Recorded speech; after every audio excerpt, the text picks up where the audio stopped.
Hello প্রিয় শিক্ষার্থীবৃন্দরা, আশা করি তোমরা সবাই ভালো আছো। আমি মহিউদ্দিন মাহি, ঢাকা ইউনিভার্সিটি থেকে গ্রাজুয়েশন কমপ্লিট করেছি।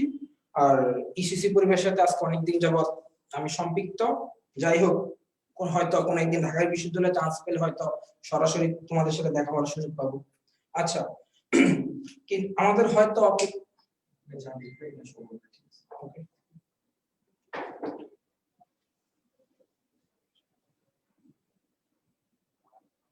লাইভে চলে গেছে।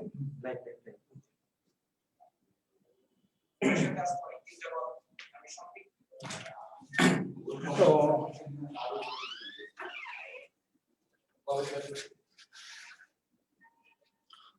হয়তো আমাদের অফলাইনে ক্লাস নেওয়ার কথা ছিল, কিন্তু ভাগ্যের নির্মম পরিহাস, হয়তো করোনা ভাইরাসের কারণে, মহামারীর কারণে আজকে আমাদের অনলাইনে ক্লাস নিতে হচ্ছে। কিন্তু সেটা সবচেয়ে বড় কথা নয়। সময় ও স্রোত কারোর জন্য কখনো অপেক্ষা করে না। তেমনি ভাবে সময় এবং স্রোতের সাথে আমাদেরকে সামনের দিকে তাল মিলিয়ে চলতে হবে। যতই প্রতিকূল অবস্থা আসুক না কেন, যতই খারাপ অবস্থা আসুক না কেন, তোমাদের ভাগ্য অথবা তোমার সময় কখনো থেমে যাবে না। তোমার ভাগ্য অথবা তোমার জীবনকে যদি সামনের দিকে এগিয়ে নিতে চাও, তাহলে এই প্রতিকূল অবস্থার মাঝেই নিজেকে টিকে রাখতে হবে। এটাই জীবন। যাই হোক, চলো আমরা এডমিশন টেস্ট নিয়ে কথা বলি। তোমরা গত 12 বছরে যে পড়াশোনাটা করেছো, সেটা কিন্তু সবচেয়ে বড় কথা নয়। সে 12 বছরের পড়াশোনাটা কিন্তু তোমাকে কখনো আইডেন্টিফাই করবে না। কেন করবে না? কারণ দিন শেষে সবাই একটাই কোশ্চেন করবে যে বাবা তুমি কোথায় চান্স পেয়েছো, ভাইয়া তুমি কোথায় চান্স পেয়েছো। তোমার 12 বছরের পড়াশোনা তোমাকে কখনো আইডেন্টিফাই করবে না। তোমার দিন শেষে তোমাকে আইডেন্টিফাই করবে তুমি কোথায় চান্স পেয়েছো। তুমি কি ডাক্তার হবা, নাকি তুমি ইঞ্জিনিয়ার হবা, নাকি তুমি অন্য কোথাও চান্স পাবা। এটাই তোমার সবচেয়ে বড় আইডেন্টিফাই। এখন এই আইডেন্টিফাইটা ফিল আপ করার জন্য, বাবাকে ফিউচারে ভালো কিছু করার জন্য তোমাকে এখন থেকেই মেধা এবং পরিশ্রম করতে হবে। কারণ তুমি যদি পরিশ্রম না করো, তাহলে কিন্তু তুমি ভালো কিছু আশা করতে পারো না। এখন আসো, তোমাদের এই যে অ্যাডমিশনের সময়টা 2 থেকে 3 মাস, এই সময়টাকে যদি তুমি কাজে না লাগাতে না পারো, তাহলে হয় তুমি হবা গেইনার অথবা তুমি হবা লুজার। এখন তুমি নির্ধারণ করো না তুমি কি গেইনার হবা নাকি তুমি লুজার হবা। এটা সব তুমি আজ থেকে ডিসাইড করবে। এখন কোশ্চেন হলো যে ভাইয়া, আমরা এই অল্প সময়ে কিভাবে অ্যাডমিশন টেস্টটাকে প্রিপারেশন নিতে পারি, বা কিভাবে আমরা ফুল প্রিপারেশনটাকে গুছিয়ে নিতে পারি। এখন কোশ্চেন হলো, এই একটা কম সময়ে যদি তুমি অ্যাডমিশন টেস্টটাকে গুছিয়ে নিতে চাও, তাহলে তোমাকে কিছু টেকনিক অবলম্বন করতে হবে। কেমন ধরনের টেকনিক?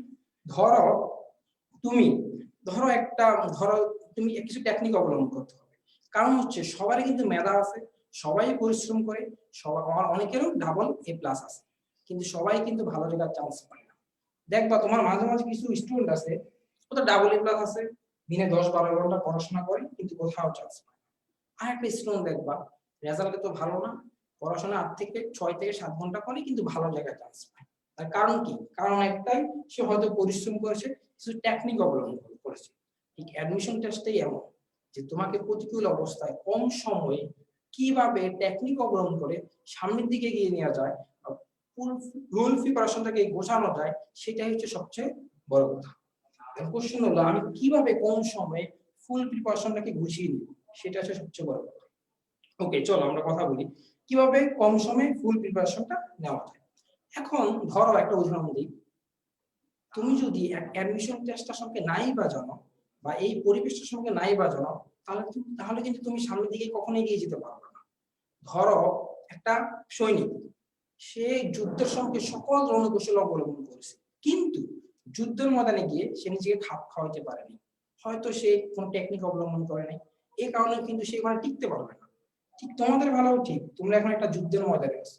তুমি যদি হাজার হাজার কম্পিটিশনের মাঝে নিজেকে জয় করতে চাও, তাহলে তোমাকে কি করতে হবে? কিছু টেকনিক্যালি সামনের দিকে এগোতে হবে। কি বলছি বুঝতে পারছো? ওকে, এখন অ্যাডমিশনের কথাটা আসলে আমাদের মনে যে কথাটা সবচেয়ে বেশি সামনে আসে, সেটা হচ্ছে তোমার ঢাকা ইউনিভার্সিটির কথা।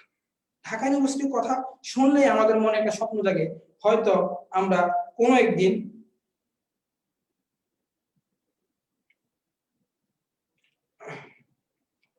ঢাকা ইউনিভার্সিটির কথা মনে পড়লেই আমাদের মনে একটা স্বপ্ন জাগে, হয়তো আমিও একদিন সেই ঢাকা ইউনিভার্সিটিতে পড়াশোনা করব, আমিও একদিন শেখার জন্য একসাথে বন্ধুদের সাথে আড্ডায় দিব, চা খাবো, এটাই আমাদের স্বপ্ন। এখন অ্যাডমিশনের কথায় আসলে যেহেতু ঢাকা ইউনিভার্সিটির কথায় আসে, তাহলে আমাদের প্রিপারেশনটা হবে ঢাকা ইউনিভার্সিটি কেন্দ্রিক। কেন ঢাকা ইউনিভার্সিটি কেন্দ্রিক প্রিপারেশন নিব? তার কারণ একটাই, যদি তুমি ঢাকা ইউনিভার্সিটি প্রিপারেশনটা ভালোভাবে নিতে পারো, তাহলে বাকি যে ভার্সিটি গুলো আছে ওই প্রিপারেশন গুলা তোমার মোটামুটি কভার করে ফেলবে। কি বলছি বুঝতে পারছো? এখন আসো, বিকজ তুমি যদি শুরুতেই বলো যে আমার রেজাল্ট খারাপ, ঢাকা ইউনিভার্সিটি কখনো আমাকে দিয়ে হবে না, তাহলে কিন্তু তুমি শুরুতেই তোমার কনফিডেন্সটা কি হয়ে গেল, জিরো হয়ে গেল। মনে রাখবা, জীবনে যদি জয়ী হইতে চাও তাহলে জীবনে দুইটা জিনিস মনে রাখবা। একটা হচ্ছে সেলফ কনফিডেন্স রাখতে হবে, সেকেন্ড হচ্ছে তোমাকে স্বপ্ন দেখতে হবে। যদি তুমি স্বপ্ন দেখতে না পারো তাহলে তুমি কখনো বড় হবে না। বিকজ মানুষ যে স্বপ্নগুলা দেখে, সেই স্বপ্নগুলাই একদিন মানুষকে অনেক দূরে এগিয়ে নিয়ে যায়। তাই তোমাকে স্বপ্ন দেখতে হবে আর সেলফ কনফিডেন্স রাখতে হবে। সেলফ কনফিডেন্সটা কি? যে একটাই কথা, যে আমি পারবো, আমি পারবো, আমি পারবো। তোমার এই সেলফ কনফিডেন্সটাই তোমাকে একদিন অনেক দূরে এগিয়ে নিয়ে যাবে। এখন আসো যে আমরা যেহেতু ঢাকা ইউনিভার্সিটির কথা আসছে, একটা স্টুডেন্টের রেজাল্ট খারাপ হতে পারে, ভালো হতে পারে, কিন্তু সে কিন্তু সবসময় ঢাকা ইউনিভার্সিটি গিয়ে দেখবে যে আমি ঢাকা ইউনিভার্সিটি সম্পর্কে, ঢাকা ইউনিভার্সিটিতে পড়াশোনা করব, ঢাকা ইউনিভার্সিটিতে সবকিছু করব। ওকে, এখন আসো, যেহেতু আমাদের প্রিপারেশন ঢাকা ইউনিভার্সিটি কেন্দ্রিক হবে, তাহলে আমরা আগে ঢাকা ইউনিভার্সিটি সম্পর্কে জানি যে আসলে ঢাকা ইউনিভার্সিটির কোশ্চেন প্যাটার্নটা কেমন, বা কিভাবে প্রিপারেশন নিলে ঢাকা ইউনিভার্সিটিতে সহজে চান্স পাওয়া যাবে। অথবা তোমাদের মনে এখন অনেক কোশ্চেন ঘুরে, তোমরা যতটুকু না পড়াশোনা নিয়ে টেনশন, তার চেয়ে বেশি টেনশন যে ভাইয়া কিভাবে পড়লে চান্স পাবো, বায়োলজি তো মনে থাকে না, কিভাবে পড়লে বায়োলজি মনে রাখবো, বায়োলজির কোন কোন টপিকসটা আমার সবচেয়ে বেশি ইম্পর্টেন্স, বা কিভাবে পড়তে হবে, কি কি টেকনিক অবলম্বন করতে হবে, এই সব কোশ্চেনের অ্যান্সার আজকে দিব। কারণ সারা বছর তো পড়াশোনাই করে আসলাম, কিন্তু বায়োলজির একটাই প্রবলেম যে ভাইয়া আজকে পড়ি কালকে ভুলে যাই। তোমাদের একটা কথা বলি, বায়োলজি এমন একটা সাবজেক্ট যে একমাত্র সাবজেক্ট যে সাবজেক্টে পড়াশোনা করে 100% মার্কস তোলা যায়। আবার বায়োলজি এমন একটা সাবজেক্ট যে সাবজেক্টে সবচেয়ে বেশি তুমি ভুলে যাওয়ার সম্ভাবনা থাকে। তাই বলবো যে যাতে বায়োলজি যাতে না ভুলো, সেই দিক নির্দেশনামূলক বক্তব্যই আজকে আমি দিব। তাহলে বায়োলজিটা কিভাবে পড়বো সেটা আমরা পরে আসতেছি। আগে আমরা ঢাকা ইউনিভার্সিটির কিছু পরিসংখ্যান দেখি। কেমন পরিসংখ্যান? ধরো আগে যখন আমরা পরীক্ষা দিতাম তখন ঢাকা ইউনিভার্সিটি ছিল only MCQ plus written, sorry only MCQ plus GPA marks. আগে এমসিকিউ ছিল কয়টা? 120টা, আর জিপিএ মার্কস ছিল কত? 80। এটা আমাদের জন্য খুব অনেকটা ইজি ছিল। কিন্তু গত বছর থেকে ঢাকা ইউনিভার্সিটিতে কিছু কোশ্চেন প্যাটার্ন প্রবলেম হয়েছে।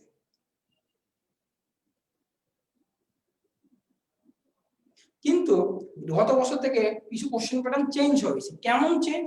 ধরো গত বছর থেকে ঢাকা ইউনিভার্সিটি সিদ্ধান্ত নিয়েছে যে এমসিকিউর পাশাপাশি রিটেন কোশ্চেন হবে।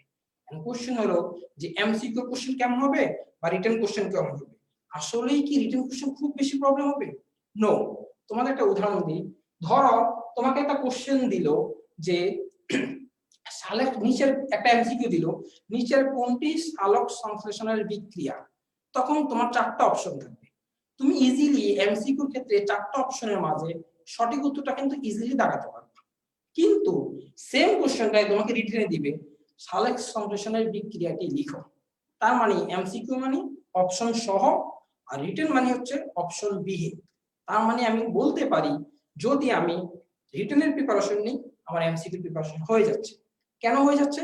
একটা অপশন থাকবে আর একটা অপশন থাকবে না, এতটুকুই পার্থক্য।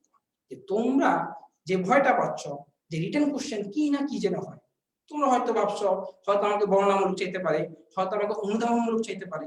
আসলে তেমন কিছুই না।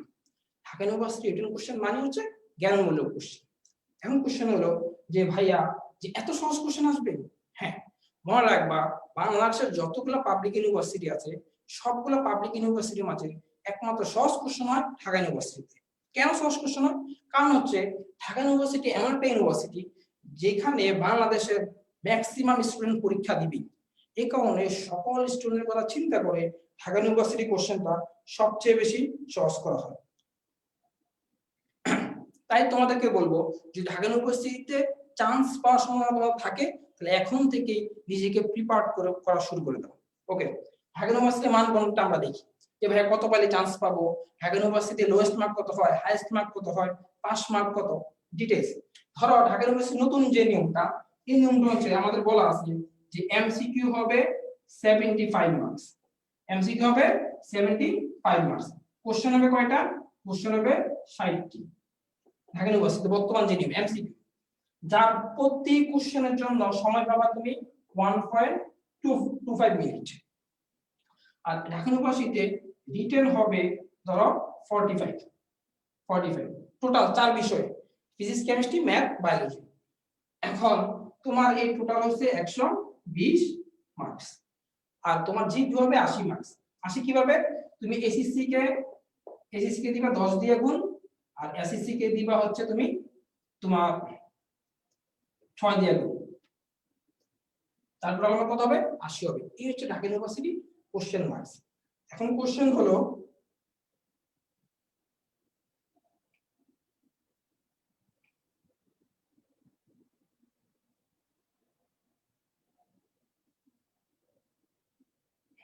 আচ্ছা, অনেকে কোশ্চেন করছে স্যার ঢাকা ইউনিভার্সিটি কেন কোশ্চেন দিব, সবগুলো রিলেটেড করে কোশ্চেন দিব। তোমাদেরকে আমি শুরুতেই বলছি যে ঢাকা ইউনিভার্সিটিতে আমি প্রিপারেশন নেই, তাহলে বাকি যে ভার্সিটি গুলো আছে ওই ভার্সিটি গুলো 70 থেকে 80% তোমার প্রিপারেশন কভার করে ফেলবে।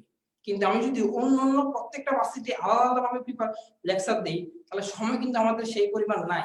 সো আমরা যদি ঢাকা ইউনিভার্সিটিকে কেন্দ্রিক করে পড়াশোনা করি, তাহলে আমাদের 70 থেকে 80% প্রিপারেশন হয়ে যাবে। তাই আমরা অলরেডি ঢাকা ইউনিভার্সিটিকে ফোকাস করতেছি। তোমার স্বপ্ন যদি থাকে তুমি জাহাঙ্গীরনগর ইউনিভার্সিটি পড়বা, তাহলে কিন্তু তুমি জাহাঙ্গীরনগর কখনো পড়তে পারবে না, তুমি আরো নিচের ক্লাসের ভার্সিটিগুলোতে তুমি চান্স পাবে। তো তোমার স্বপ্ন রাখতে হবে বড়, তোমার উদ্দেশ্যটাও থাকতে হবে বড়, তাহলে তুমি তোমার সেই ভালো জায়গায় তুমি পৌঁছাতে পারবে। ওকে, তাহলে এইগুলো ঢাকা ইউনিভার্সিটি মার্কস বন্ড। এখন ঢাকা ইউনিভার্সিটিতে নতুন একটা নিয়ম আরেকটা করছে, সেটা হচ্ছে ধরো ওরা একটা নতুন নিয়ম করছে, যদি তুমি এমসিকিউ তে 30 পাও তাহলে তুমি এমসিকিউ তে পাস। দেন যদি এমসিকিউ তে কোন স্টুডেন্ট 30 পায় তাহলে তার রিটেন খাতা মূল্যায়ন করা হবে। কি বলছি বুঝতে পারছো? যদি এমসিকিউ তে 30 পাও তাহলে তার রিটেন খাতা মূল্যায়ন করা হবে। কিন্তু কোন স্টুডেন্ট যদি এমসিকিউ তে 30 এর নিচে পায় তাহলে সে ডিসকোয়ালিফাইড, তার রিটেন খাতা মূল্যায়ন করা হবে না। তারপর কোন স্টুডেন্ট 30 পেল, এখন তার রিটেনের ক্ষেত্রে সে যদি অ্যাট লিস্ট 12 পায় তাহলে সে রিটেনে পাস করলো, তার মানে সে এমসিকিউ তে পাস করতে হবে, রিটেনে পাস করতে হবে, আবার টোটাল গিয়ে সে 48 পেতে হবে। তার মানে ঢাকা ইউনিভার্সিটিতে পাস করতে হলে তোমার তিনটা শর্ত। কয়টা শর্ত? তিনটা। এক হচ্ছে এমসিকিউ তে 30 পেতে হবে, রিটেনে পেতে হবে 12, এবং টোটাল গিয়ে কত পেতে হবে? 48 পেতে হবে। এই তিনটা রিকোয়ারমেন্ট যখন ফিল আপ হবে তখন তুমি অথবা তোমার একটা পজিশন আর চলে আসবে ঢাকা ইউনিভার্সিটিতে। এই হচ্ছে ঢাকা ইউনিভার্সিটির বর্তমান প্যাটার্ন।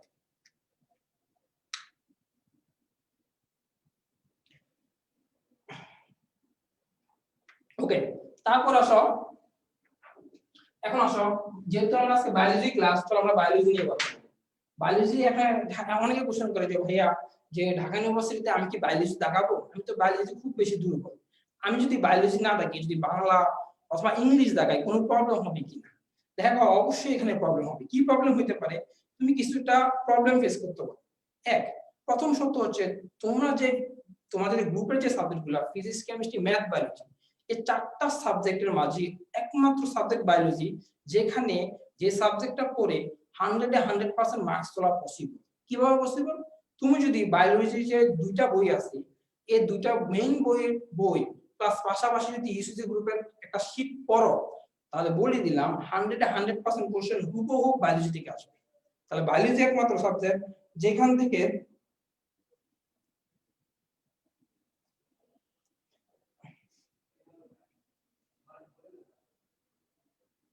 বায়োলজি একটা সাবজেক্ট যেখান থেকে তোমার 100% মার্কস তোলা পসিবল। আর কিন্তু অন্যান্য যে সাবজেক্টগুলো এগুলো তুমি যতই বই থেকে পড়ো হুবহু কিন্তু কখনো কোশ্চেনে আসবে না। তাই তোমাদেরকে বলবো বাংলা অথবা ইংলিশ না দিকে সর্বপ্রথম বায়োলজি দেখাবো। এক। আর দ্বিতীয়ত হলো বায়োলজি আমি দাগাবো কি দাগাবো না, অথবা বায়োলজি যদি না দাগাই তাহলে আমার সাবজেক্ট আসবে কি? ধরো ঢাকা ইউনিভার্সিটিতে সায়েন্সের ডিপার্টমেন্ট আছে 40টা ধরো।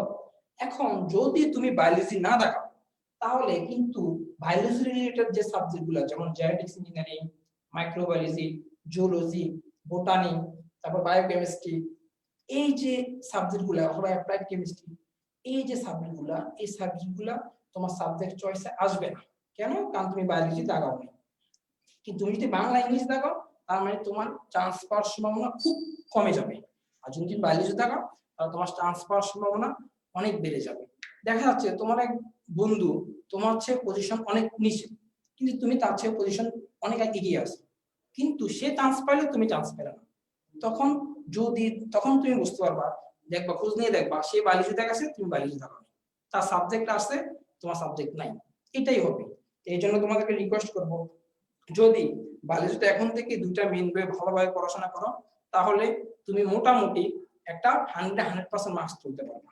যেহেতু আমাদের পাস মার্ক 48, আমরা যদি বায়োলজিতে 100% মার্কস তুলতে পারি তাহলে মোটামুটি আমাদের একটা ভালো একটা ফলাফল আসার সম্ভাবনা থেকেই যায়। তো তোমাদের যে প্রবলেমটা হচ্ছে,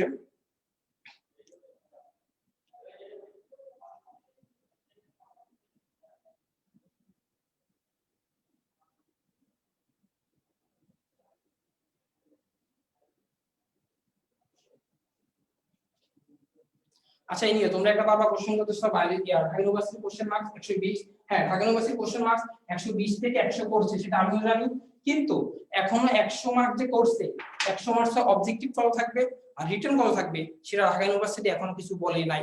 এজন্য আমি তোমাদেরকে আগের সিস্টেমটাই দেখাইছি। কি বলছি বুঝতে পারছো? আমরা এক্সামের কিছুদিন আগে জানতে পারবো যে ঢাকা ইউনিভার্সিটি 100 মার্কস, 100 মার্কসের মধ্যে রিটেন কত প্লাস এমসিকিউ কত। কি বলছি বুঝতে পারছো? আমি তোমাদেরকে আগের সিস্টেমটাই এখন পর্যন্ত জানালাম, কিন্তু আগের সিস্টেমটা এখন পর্যন্ত বলা আছে।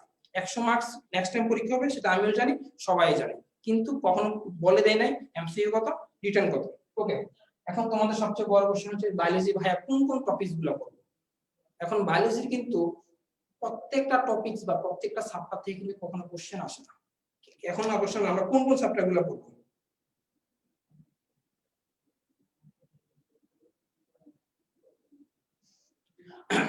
প্যাটার্ন চেঞ্জ হয়েছে আমি জানি, এটা বলতে হবে না আর, কিন্তু প্যাটার্নটা এমসিকিউ কত রিটার্ন কত সেটা এখনো বলে নাই, তাই আমি আগে সিস্টেমটাই বললাম। ওকে, এখন আমরা সামনের দিকে যাই।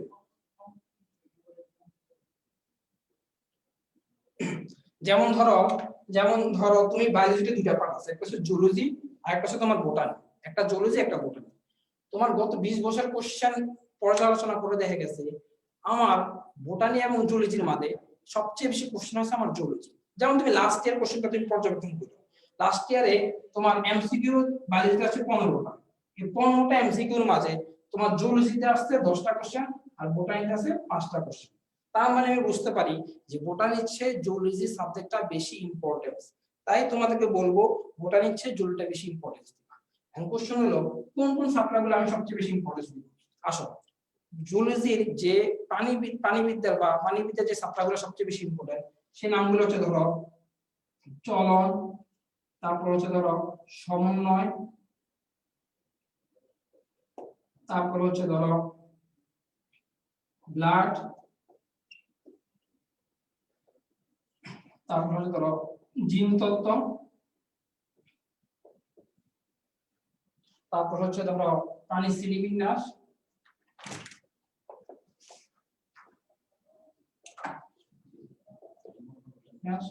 তারপর হচ্ছে ধরো প্রাণীর পরিচিতি,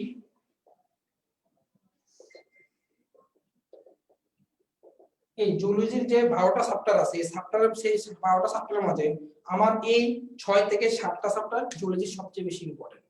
তাহলে আমরা যদি জুলজির 6 থেকে 7টা ফিজিওলজির যে চ্যাপ্টারগুলো আছে এই চ্যাপ্টারগুলো যদি আমি ভালোভাবে প্রিপারেশন নিই মোটামুটি তোমার জুলজি 80% কোশ্চেন কভার করবে, কারণ জুলজির প্রত্যেকটা চ্যাপ্টার থেকে কিন্তু কোশ্চেন আসে। এখন কোশ্চেন হলো এই প্রত্যেকটা এই ইম্পর্টেন্ট চ্যাপ্টারগুলো আমি কোন কোন টপিকগুলো সবচেয়ে বেশি প্রায়োরিটি দেব, এটাও একটা ফ্যাক্ট। তাহলে চলো আমরা অধ্যায় ভিত্তিক কিছু কিছু টপিক আমরা আলোচনা করে দেখি আসলে কোন কোন টপিকগুলো আমরা সবচেয়ে বেশি প্রায়োরিটি দিব।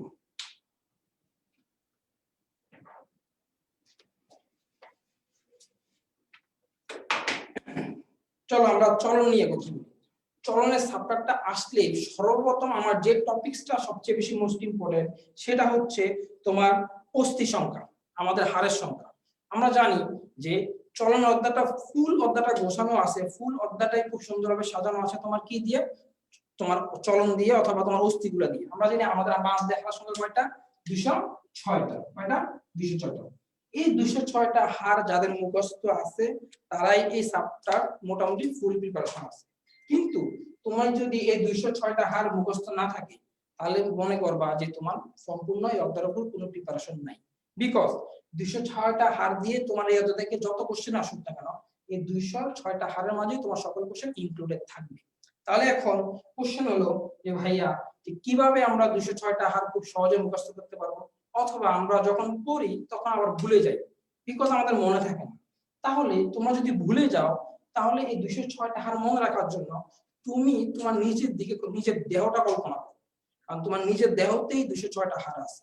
এখন আমরা যদি এই নিজের বডি থেকে 206টা হার আইডেন্টিফাই করতে পারি বা বের করতে পারি তাহলে আমাদের জন্য খুব ইজি হয়ে যাবে। বিকজ আমি যদি প্রত্যেকটা হার দেখে দেখে বের করতে পারি, বলে দিতে পারি যেটা অমুক জায়গায় অবস্থিত, তাহলে আমরা হারগুলো খুব ইজিলি মনে থাকবে। চলো আমরা দেখি নিজের বডি থেকে হারগুলো বের করতে পারি কি। আমরা জানি চরণে এখানে হার দুই প্রকার, একটা হচ্ছে অক্ষীয় আর একটা হচ্ছে কি উপাক্ষীয়।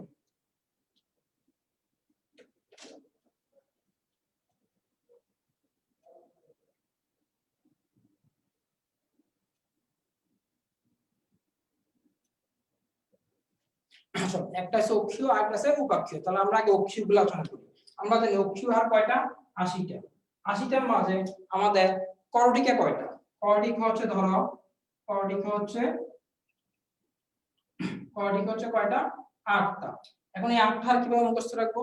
তাহলে তোমাকে একটা সহজকার টেকনিক দেই। তুমি তোমার মাথাতে বা তোমার বডিতে যদি 8টা হার খুব ইজিলি বের করতে পারবা। যেমন হচ্ছে করডিকা হারটা আমরা শর্টকাট টেকনিক মনে রাখতে পারি পেপটোস। এই ওয়ার্ডটা জাস্ট মনে রাখবা। এই ওয়ার্ডটা মনে রাখলে তুমি বুঝতে পারবা যে এই ওয়ার্ডটা দেখলে তুমি বুঝতে পারবা যে আসলে এগুলা কোন হার। তাহলে ফ্যাক্টস মানে কি? দেখো এটা হচ্ছে প্যারাইটাল, পি মানে প্যারাইটা, ই মানে হচ্ছে এথমোইডাল, তারপর হচ্ছে এফ মানে হচ্ছে ফ্রন্টাল, টি মানে হচ্ছে টেম্পোরাল, ও দিয়ে হচ্ছে অক্সিপিটাল, এস দিয়ে হচ্ছে স্পেনয়েডাল। তাহলে এই আটটা হচ্ছে আমার কিসের হার? কর্টিকাল হার। এটা কিসের হার? কর্টিকাল হার। এখন এই আটটা হার আমার কোথায় থাকে? আমার দিকে তাকাও, আমার বডি ল্যাঙ্গুয়েজে তাকাও। প্রথম হচ্ছে প্যারাইটাল, আমার যে মাথা, এই মাথার পিছনে হচ্ছে প্যারাইটাল, এই মাথার পিছনে হচ্ছে কি? প্যারাইটাল। তারপর হচ্ছে এথমোইডাল। এথমোইডাল কোথায়? আমার চোখে এই এথমোইডাল থাকে আমার চোখে। তাহলে মাথার পিছনে হচ্ছে প্যারাইটাল আর চোখে হচ্ছে কি? এথমোইডাল। ফ্রন্টাল, আমার যে কপালের অস্থি, এই কপালের অস্থির নাম কি? ফ্রন্টাল। টেম্পোরাল, আমার যে কানের উপরে অস্থির নাম কি? টেম্পোরাল। অক্সিপিটাল, আমার যে নাকের যে অস্থিটা এটাকে বলে অক্সিপিটাল। স্পেনয়েডাল, একটু আমার চোখের নিচের অস্থি। তাহলে আমরা কর্টিক অস্থি কয়টা? 8টা। নাম কি? পেপটোস। Parietal, ethmoidal, frontal, temporal, occipital, sphenoidal. আমি কি আবার বলবো বা আবার অস্থিগুলো কোথায় আছে দেখিয়ে দিব? যদি তোমরা বুঝতে না পারো তাহলে আমাকে কমেন্টে জানিয়ে দাও।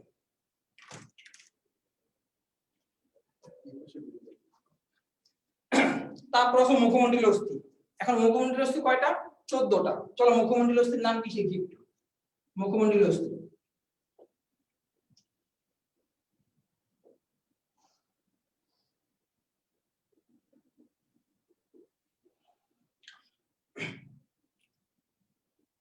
আচ্ছা আমি আবার বলতেছি, কর্টিকাল অস্থি কয়টা? 8টা। শর্টকাট টেকনিক কি? পেপটোস। তাহলে প্রথম রয়েছে পি তে হচ্ছে প্যারাইটাল। প্যারাইটাল হচ্ছে আমার মাথার পিছনের অস্থি, এই যে আমার পিছনের অস্থি, এটা হচ্ছে প্যারাইটাল। এথমোইডাল হচ্ছে আমার চোখের অস্থি। এথমোইডাল কোথার অস্থি? চোখের অস্থি। ফ্রন্টাল হচ্ছে আমার কপালের অস্থি। টেম্পোরাল হচ্ছে আমার কানের উপরের অস্থি, কানের উপরে থাকে। অক্সিপিটাল হচ্ছে আমার নাকের অস্থি, এই নাকের এখানে থাকে। আর স্পেনাল হচ্ছে আমার চোখের অস্থি। বুঝতে পারছো? ওকে আসো। তারপর এইটা হচ্ছে আমার হচ্ছে মুখমণ্ডলীয় অস্থি। মামা, বোলা, জাপানে, ইন। এখানে টোটাল 14টা অস্থি আছে। কয়টা অস্থি? 14টা। যেমন ধরো ম দিয়ে হচ্ছে ম্যাক্সিলা, ম দিয়ে হচ্ছে ম্যান্ডিবল, ব দিয়ে হচ্ছে ভোমার, ল দিয়ে হচ্ছে ল্যাক্রিমাল, জ দিয়ে হচ্ছে জাইগোমেটিক, ক দিয়ে হচ্ছে প্যালাইটাম, ন দিয়ে হচ্ছে নেসাল, ইন দিয়ে হচ্ছে ইনফিরিয়র। তাহলে এখানে তোমার কয়টা অস্থি? 14টা অস্থি।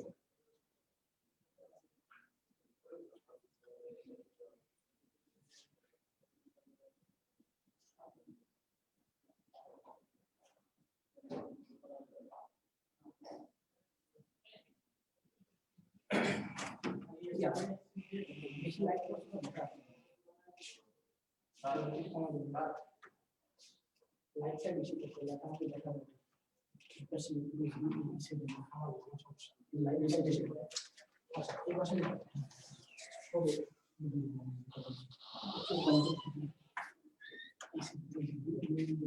ওকে আচ্ছা আমি আবার লিখছি তাহলে দেখো মামা বলা জাপানে ই তার মানে হচ্ছে ম্যাক্সিলা ম্যান্ডিবল বোমার ল্যাক্রিমা জাইগোমেটিক প্যালাইটা ন্যাসা ইনফেরিয়র এগুলো হচ্ছে 14টা অস্থি আমার কিসের অস্থি মুখমণ্ডলীয় অস্থি ক্লিয়ার মনে থাকবে তাহলে গেল কটা এখানে গেল 8টা এখানে গেল 14টা একটু মনে রাখবা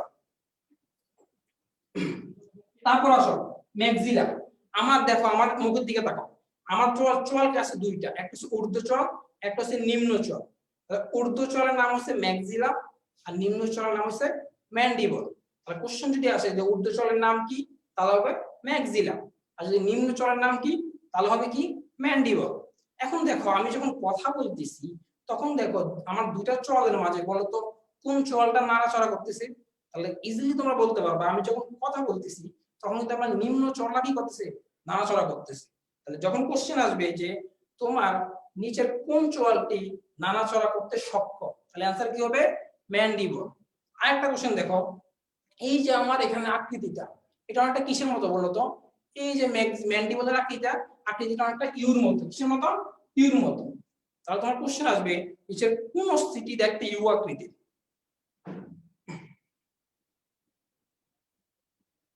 নিচের কোন অস্থিটা দেখতে ইউ আকৃতির তাহলে কোশ্চেন কি হবে ম্যান্ডিলা কোন হবে ম্যান্ডিলা তাহলে ইউ আকৃতির অস্থির নাম কি ম্যান্ডিলা ইউ আকৃতির অস্থির নাম কি ম্যান্ডিলা আচ্ছা অনেকে বলছে দেখা যায় না একটু দেখো তো দেখা যায় কিনা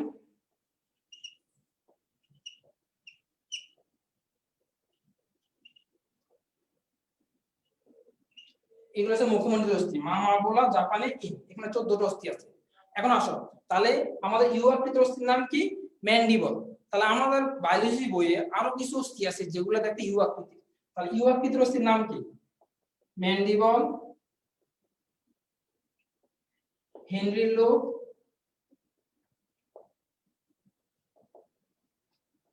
আরেকটা আছে কি ডিওডেরা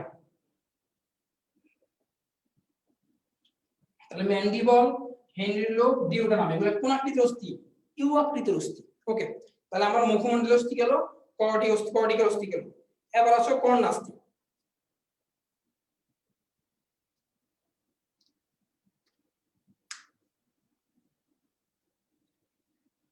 এবার আসো কর্ণাস্থি কয়টি তিনটি কি কি মেলিয়াস ইনকাস স্টেপিস তাহলে কর্ণাস্থি অস্থি মনে রাখবে কেমনে কর্ণাস্থি অস্থি শর্টকাট টেকনিক হচ্ছে মিস কি রাখবো মিস মেলিয়াস ইনকাস স্টেপিস এই তিনটা হচ্ছে আমার কানের অস্থি তোমার অস্থি থেকে একটা কোশ্চেন আসে মানবদের সবচেয়ে ছোট অস্থির নাম কি তাহলে অ্যানসার হবে স্টেপিস অ্যানসার কি হবে স্টেপিস আর যদি কোশ্চেন আসে মানবদের সবচেয়ে দীর্ঘ অস্থি অথবা বড় অস্থির নাম কি তাহলে সেটার আনসার হবে ফিমার তাহলে সবচেয়ে ছোট অস্থির নাম হচ্ছে স্টেপিস সবচেয়ে বড় অস্থির নাম হচ্ছে কি ফিমার ওকে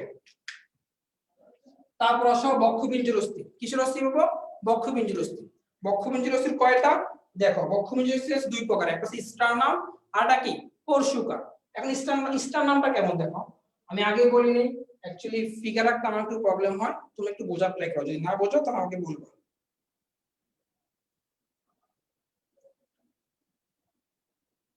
দেখো এটা যদি আমার স্টার্নাম হয় তাহলে আমাদের স্টার্নাম কয়টা একটা আমার এই বুকের যে মাঝ বরাবর লম্বা যেটা থাকে এটা হচ্ছে স্টার্নাম আর দুই পাশে যে হাড়গুলা এগুলো হচ্ছে পরশুকা কয় জোড়া 12 জোড়া 12 জোড়া মানে কি 24টা এই পাশে 12টা এই পাশে 12টা তাহলে কয়টা 24টা তাহলে স্টার্নাম কয়টা একটা আর পরশুকা কয়টা এই পাশে 12 এই পাশে 12 তাহলে কয়টা 24টা আমরা জানি যখন স্টার্নাম পরশুকার কথা আসে বলা আছে 1 থেকে 7 পর্যন্ত হইছে আমার প্রকৃত পরশুকা 8 থেকে 12 পর্যন্ত হইছে আমার 1 থেকে 7 পর্যন্ত হইছে আমার নকল পরশুকা আর 8 থেকে 12 হচ্ছে আমার কি তোমার প্রকৃত পরশুকা কেন ওগুলাকে নকল পরশুকা বলে অথবা কেন এগুলাকে প্রকৃত পরশুকা বলে তার কারণ হচ্ছে তুমি দেখো এই যে 1 নাম্বার 2 নাম্বার 3 নাম্বার এই 1 থেকে 7 পর্যন্ত যে প্রশ্নগুলা হয় এগুলা তোমার হচ্ছে প্রকৃত প্রশ্নটা। কেন প্রকৃত প্রশ্নটা? কারণ এই প্রশ্নগুলা স্থান থেকে সরাসরি কোনো যুক্ত না হয়ে তৈরি হয়। কিন্তু 8 থেকে 12 যে প্রশ্নগুলো আছে এগুলো কখনো স্থান থেকে এভাবে বের হতে পারে না। এরা কি করে? এরকম শাখা প্রশাখা হিসেবে বের হয়। এরকম শাখা প্রশাখা হিসেবে বের হয়। তাহলে যেগুলো সরাসরি স্থানের সাথে যুক্ত 1 থেকে 7 এগুলো হচ্ছে প্রকৃত। আর যেগুলো সরাসরি স্থানের সাথে যেগুলো স্থানের সাথে যুক্ত না এগুলো হচ্ছে 8 থেকে 12। আর 11 নম্বর 12 নম্বর দুইটা নিচের দিকে চলে যায়। এই কারণে 11 নম্বর 12 কে বলা হয় ভাসমান প্রশ্নটা। ক্লিয়ার? তাহলে 1 থেকে 7 সরাসরি স্থানের সাথে যুক্ত এগুলোকে বলে প্রকৃত। 8 থেকে 12 এগুলো স্থানের সাথে যুক্ত না তাহলে এগুলোকে বলে কি নকল প্রশ্নটা। আর 11 12 যেহেতু নিচের দিকে চলে যায় এগুলোকে বলে ভাসমান প্রশ্নটা।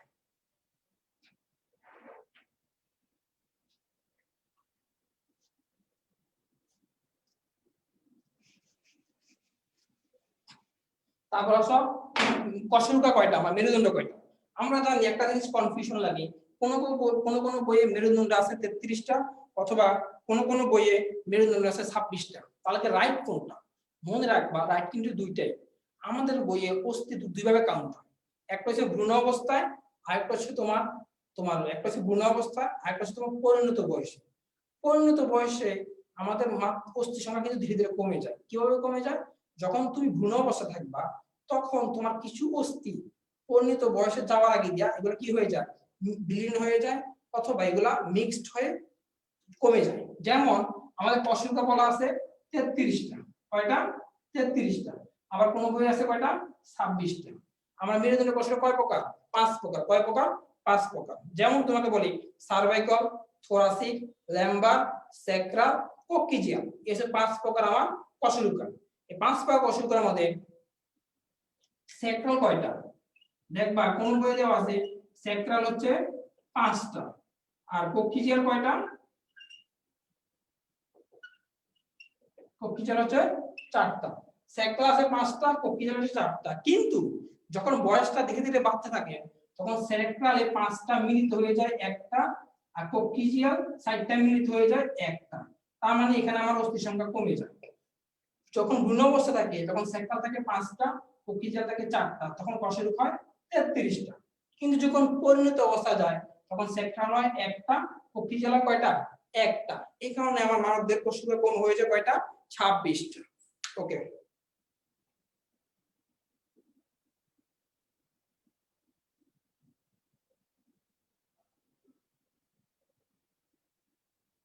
ওকে, তারপর আসো আমার হাতের অস্থি এবং পায়ের অস্থি, সবচেয়ে মোস্ট ইম্পর্টেন্ট। হাতের অস্থি আছে কয়টা? 60টা। পায়ের অস্থি আছে কয়টা? সরি, হাতের অস্থি আছে 30টা, পায়ের অস্থি আছে কয়টা? 30টা। এবার আসো আমার হাতের দিকে তাকাও। এই হচ্ছে আমার হাত, ঠিক আছে? এই হচ্ছে আমার হাত। হাতে দুইটা ভাগ। এই হচ্ছে আমার হাতে দুইটা ভাগ। হাতের যে এখান থেকে ঊর্ধ্ব থেকে এই মাঝখান পর্যন্ত এটাকে বলবো আমি হিউমেরাস। এটা কি বলবো? হিউমেরাস। তাহলে এখানে কয়টা অস্থি? একটা অস্থি। তাহলে ঊর্ধ্ব বাহুর অস্থির নাম কি? হিউমেরাস। আর নিম্ন বাহু, এই যে নিম্ন বাহুটা, এই নিম্ন বাহুর অস্থির নাম হচ্ছে তোমার কি? রেডিয়াস এবং আলনা। তাহলে ঊর্ধ্ব বাহুর অস্থির নাম হচ্ছে হিউমেরাস আর নিম্ন বাহুর অস্থির নাম কি? রেডিয়াস এবং আলনা।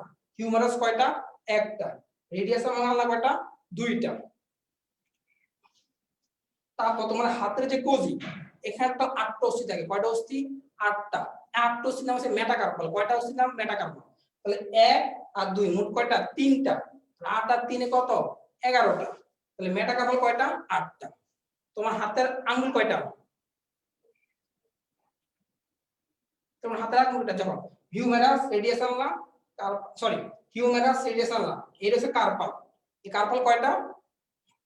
কার্পাল কয়টা? 8টা। আর তোমার হাতের যে আঙ্গুলগুলো, এই আঙ্গুলগুলো হচ্ছে মেটাকার্পাল। তাহলে মেটাকার্পাল কয়টা? 5টা। তাহলে কিভাবে মনে রাখবো? যে 1 2 3 4 5, এই 5টা হচ্ছে কি? মেটাকার্পাল। আসলে আঙ্গুল কখনো মেটাকার্পাল হয় না। জাস্ট মনে রাখার জন্য আমরা বলবো মেটাকার্পাল কয়টা? 5টা। আসলে মেটাকার্পাল কোনগুলো? এই যে হাতের যে পিছনে হাড়গুলা, এই হাড়গুলো হচ্ছে মেটাকার্পাল। তাহলে হিউমেরাস একটা, রেডিয়াস আলনা কয়টা? দুইটা, কার্পাল কয়টা? 8টা, মেটাকার্পাল কয়টা? 5টা। তারপর আসো ফ্যালাঞ্জেস।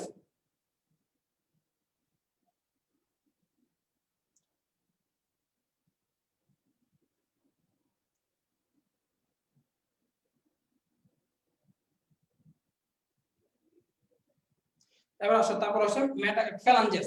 ফ্যালাঞ্জেস হচ্ছে আমার হাতের যে রেখাগুলো, এই রেখাগুলো হচ্ছে ফ্যালাঞ্জেস। তাহলে এই হাতের রেখা হচ্ছে কয়টা? একটা, দুইটা, তিনটা। তাহলে প্রতি এই চার হাতের রেখা হচ্ছে 3 ছাড়া 12টা। কিন্তু সবচেয়ে যে কোশ্চেনটা আসে সেটা হচ্ছে বৃদ্ধাঙ্গুলের ফ্যালাঞ্জেস কয়টা? মনে রাখবা, সবাই এই কোশ্চেনটা ভুল করে। বৃদ্ধাঙ্গুলের ফ্যালাঞ্জেস হয় 2টা, কখনো 3টা হবে না। তাহলে এখানে টোটাল 12টা আর এখানে 2টা। তাহলে আমার বাম হাতের ফ্যালাঞ্জেস কয়টা? 14টা। কয়টা? 14টা। মনে রাখবে, ওকে? তাহলে কি আমার হাতের অস্থি চলে গেল। তাহলে এই হাতে আমার 30টা, এই হাতে আমার কয়টা? 30টা। তো দেখো, তাহলে কি হাতের অস্থি চলে গেল। তারপর আসলে আমার পায়ের অস্থি। এখন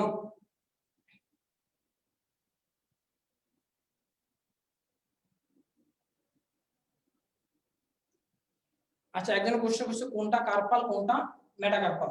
এই হাতের এই কোজির অস্থিগুলো হচ্ছে কার্পাল, আর হাতের যে আঙ্গুলগুলো, এই আঙ্গুলগুলো হচ্ছে মেটাকার্পাল। হাতের যে অবস্থা, হাতের অস্থিগুলা আমি হাত দিয়ে দেখাতে পারছি, কিন্তু এখন তো আমার পক্ষে সম্ভব না পা তোর উপরে তোলা। যদি সম্ভব থাকে তো পা উপরে তুলে তোমাকে দেখাতে পারতাম যে পায়ের অস্থিগুলো। হাতের ঠিক যেভাবে অস্থিগুলো দেখাইছি, পায়ের অস্থিগুলো হচ্ছে, পায়ের ঊর্ধ্ববার অস্থির নাম হচ্ছে তোমার ফিমার, নিম্নবার অস্থির নাম হচ্ছে কি? টিবিয়া এবং ফিবুলা। আর দুই পায়ের মাঝখানে আমার বাটির মতো একটা গোল একটা অস্থি আছে, এই অস্থির নাম হচ্ছে প্যাটেলা। অস্থির নাম কি? প্যাটেলা। তাহলে ঊর্ধ্ববার অস্থির নাম কি? ফিমার, নিম্নবার অস্থির নাম কি? টিবিয়া এবং ফিবুলা, আর মাঝখানে অস্থির নাম কি? প্যাটেলা। তারপর ঠিক আবার টার্সাল, মেটাটার্সাল, ফ্যালাঞ্জেস। পায়ের কোজি হচ্ছে টার্সাল, পায়ের অঙ্গ হচ্ছে মেটাটার্সাল, আর পায়ের এই যে রেখাগুলা এগুলো হচ্ছে কি? ফ্যালাঞ্জেস। এগুলা কি? ফ্যালাঞ্জেস। ওকে, তাহলে আমার সম্পূর্ণ এই টোটাল যা বললাম এগুলো হচ্ছে 206টা অস্থি আমার সম্পূর্ণ বডিতে আছে। তারপর আসো, এইখান থেকে তোমার কোশ্চেন আসবে, সেকেন্ড যেখান থেকে তোমার কোশ্চেন আসবে সেটা হচ্ছে তোমাকে কোশ্চেন বলবে যে প্রথম সার্ভাইকাল কোষকার নাম কি? প্রথম সার্ভাইকাল কোষকা, প্রথম সার্ভাইকাল কোষকার নাম কি?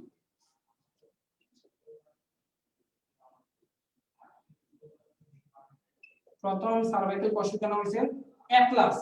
কি? অ্যাটলাস। প্রথম সার্ভাইকাল কোষকার নাম কি? অ্যাটলাস। দ্বিতীয় সার্ভাইকাল কোষকার নাম হচ্ছে অ্যাক্সিস।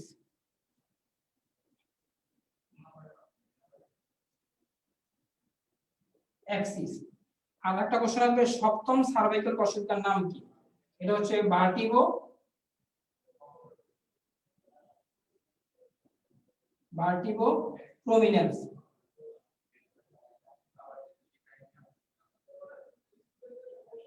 তাহলে প্রথম সার্ভাইকাল কোষের নাম কি? অ্যাটলাস। দ্বিতীয় সার্ভাইকাল কোষের নাম কি? অ্যাক্সিস। সপ্তম সার্ভাইকাল কোষের নাম কি? Vertigo prominence. পায়ের বৃদ্ধাঙ্গুল ফ্যালাঞ্জস ঠিক সেম সেম, হাতের মতো দুইটা, সব সেম। ওকে, তাহলে প্রথম সার্ভাইকাল কোষের নাম হচ্ছে অ্যাটলাস, দ্বিতীয় সার্ভাইকাল কোষের নাম হচ্ছে অ্যাক্সিস, সপ্তম সার্ভাইকাল কোষের নাম হচ্ছে ভার্টিগো প্রমিনেন্স। ঠিক আছে? ওকে, তারপর আসো, আমার একটা জিনিস আমি বলতে ভুলে গেছি, সেটা হচ্ছে আমার কোমরে কিন্তু কিছু অস্থি আছে কোমরে, এটাকে বলে শ্রোণী অস্থি চক্র। কি বলে?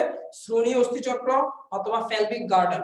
আমার কোমর, কোমর তো দেখার ক্যামেরাতে কোমর দেখা যাচ্ছে না, তাও তোমরা কোমরটা কল্পনা করো। আমার কোমরের ডান পাশে 3টে অস্থি আছে, ইলিয়াম, ইসচিয়াম, পিউবিস। আবার বাম পাশে 3টে অস্থি আছে, ইলিয়াম, ইসচিয়াম, পিউবিস। তাহলে কোমরের ডান পাশে 3টে অস্থি আছে, বাম পাশে 3টে অস্থি আছে। কোমরের ডান পাশে 3টা অস্থি মিলে হবে একটা অস্থি, আর বাম পাশে 3টে অস্থি মিলে হবে একটা অস্থি। তাহলে আমরা বলতে পারি ইলিয়াম, ইসচিয়াম, পিউবিস ডান পাশে মিলে হবে একটা, ইলিয়াম, ইসচিয়াম, পিউবিস বাম পাশে মিলে হবে একটা। তাহলে টোটাল শ্রোণী অস্থি চক্র হবে 2টা। ক্লিয়ার? টোটাল শ্রোণী অস্থি চক্র হবে 2টা।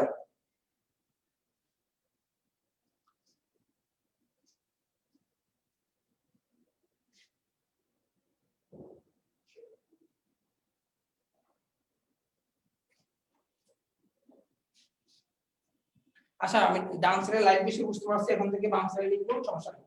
ওকে, তাহলে এগুলা গেল। তারপর আসো, এই অধ্যায় থেকে একটা কোশ্চেন আসতে পারে তোমাদের, সেটা হচ্ছে কোশ্চেনটা হচ্ছে তোমার রিটেন আসতে পারে যে পেশি টান করে কিন্তু ধাক্কা দেয়। এটার মানে কি? পেশি টান করে কিন্তু ধাক্কা দেয় না। টান মানে হচ্ছে সংকোচন। টান কি? সংকোচন। মনে রাখবা, পেশি সবসময় সংকোচন হয়, কিন্তু কখনো প্রসারণ হয় না। ধরো আমার হাত, এটা এখানে একটা বাইসেপস থাকে, এই উপরে যে হাতের যে ঊর্ধ্ববাহু, এখানে থাকে বাইসেপস, আর এখানে থাকে ট্রাইসেপস। এখন আমি হাতটা প্রসারিত করে রাখছি, হাতটা যখন আমি সংকোচন করব তখন এখানে যে বাইসেপসটা থাকে এই বাইসেপসটা কি করে এখান থেকে স্প্রিং এর মতো এদিকে চলে আসে, মানে এভাবে সংকোচন হয়। তাহলে যখন হাত সংকোচন করলাম স্প্রিং কি হলো, সংকোচন হলো। আবার হাতটা যখন প্রসারণ করে দিব তখন নিচে যে ট্রাইসেপস, এই ট্রাইসেপসটা কি হয়, আবার সংকোচন হয়। তার মানে বুঝতে পেলাম হাত সংকোচন করলে বাইসেপস কি হয়, সংকোচন হয়। হাত প্রসারণ করলে ট্রাইসেপস কি হয়, সংকোচন হয়। তার মানে বুঝতে পেলাম কি পেশি সবসময় কি হয়, সংকোচন হয়, কখনো প্রসারণ হয় না। এটাই অ্যান্সার হচ্ছে পেশি টান করে কিন্তু ধাক্কা দেয় না।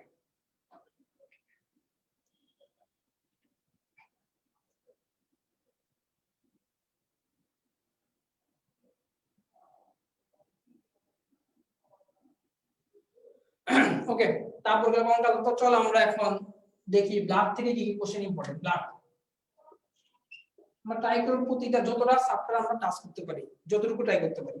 তারপর আছে ব্লাড। অ্যাকচুয়ালি ব্লাড থেকে যে জিনিসটা সবচেয়ে বেশি ইম্পর্টেন্ট সেটা হচ্ছে লোহিত রক্তকণিকা, শ্বেত রক্তকণিকা, তারপর হচ্ছে অনুচক্রিকা।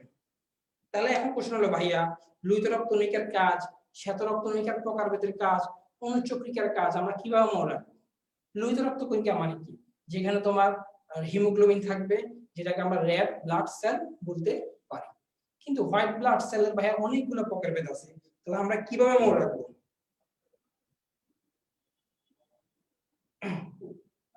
তাহলে ধরো তোমরা সবাই এরশাদ কি ছিল, আল্লাহ ওনাকে জান্নাতবাসী করুক, উনি মারা গিয়েছে, আল্লাহ ওনাকে জান্নাতবাসী করুক। এরশাদের সাথে শ্বেত রক্তকণিকার একটা মিল আছে। কেমন মিল ভাইয়া? আমরা মনে রাখবা, যেহেতু তোমাদের বায়োলজিটা মনে থাকে না, তাহলে আমরা চিন্তা করবো বা ভাববো যে বায়োলজিটা কিভাবে গল্পে বলা যায়, বা কোন গল্পের টার্মে বায়োলজিটাকে শেষ করা যায় কিনা। কারণ গল্প তোমাদের সবসময় মনে থাকে কিন্তু পড়া কখনো মনে থাকে না। তাহলে চলো আমরা শ্বেত রক্তকণিকা দেখি খুব সহজে মনে রাখতে পারি কিনা।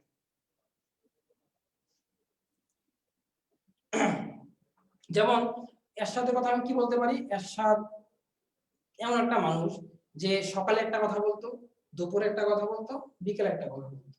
তার মানে কি তার কথার সাথে কাজের কোনো মিল থাকতো না।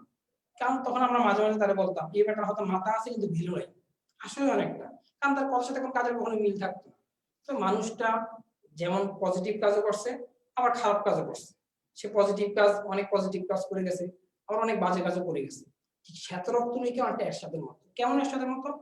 এরশাদ যেমন সকালে একবার কথা চেঞ্জ করে, দুপুরে একবার কথা চেঞ্জ করে, আবার বিকেলে একবার কথা চেঞ্জ করে।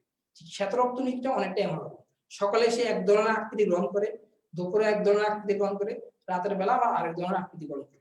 সে কখনো ডিম্বাকার, কখনো আয়তাকার, কখনো বর্গাকার। তার নির্দিষ্ট কোনো আকার এবং আয়তন নেই।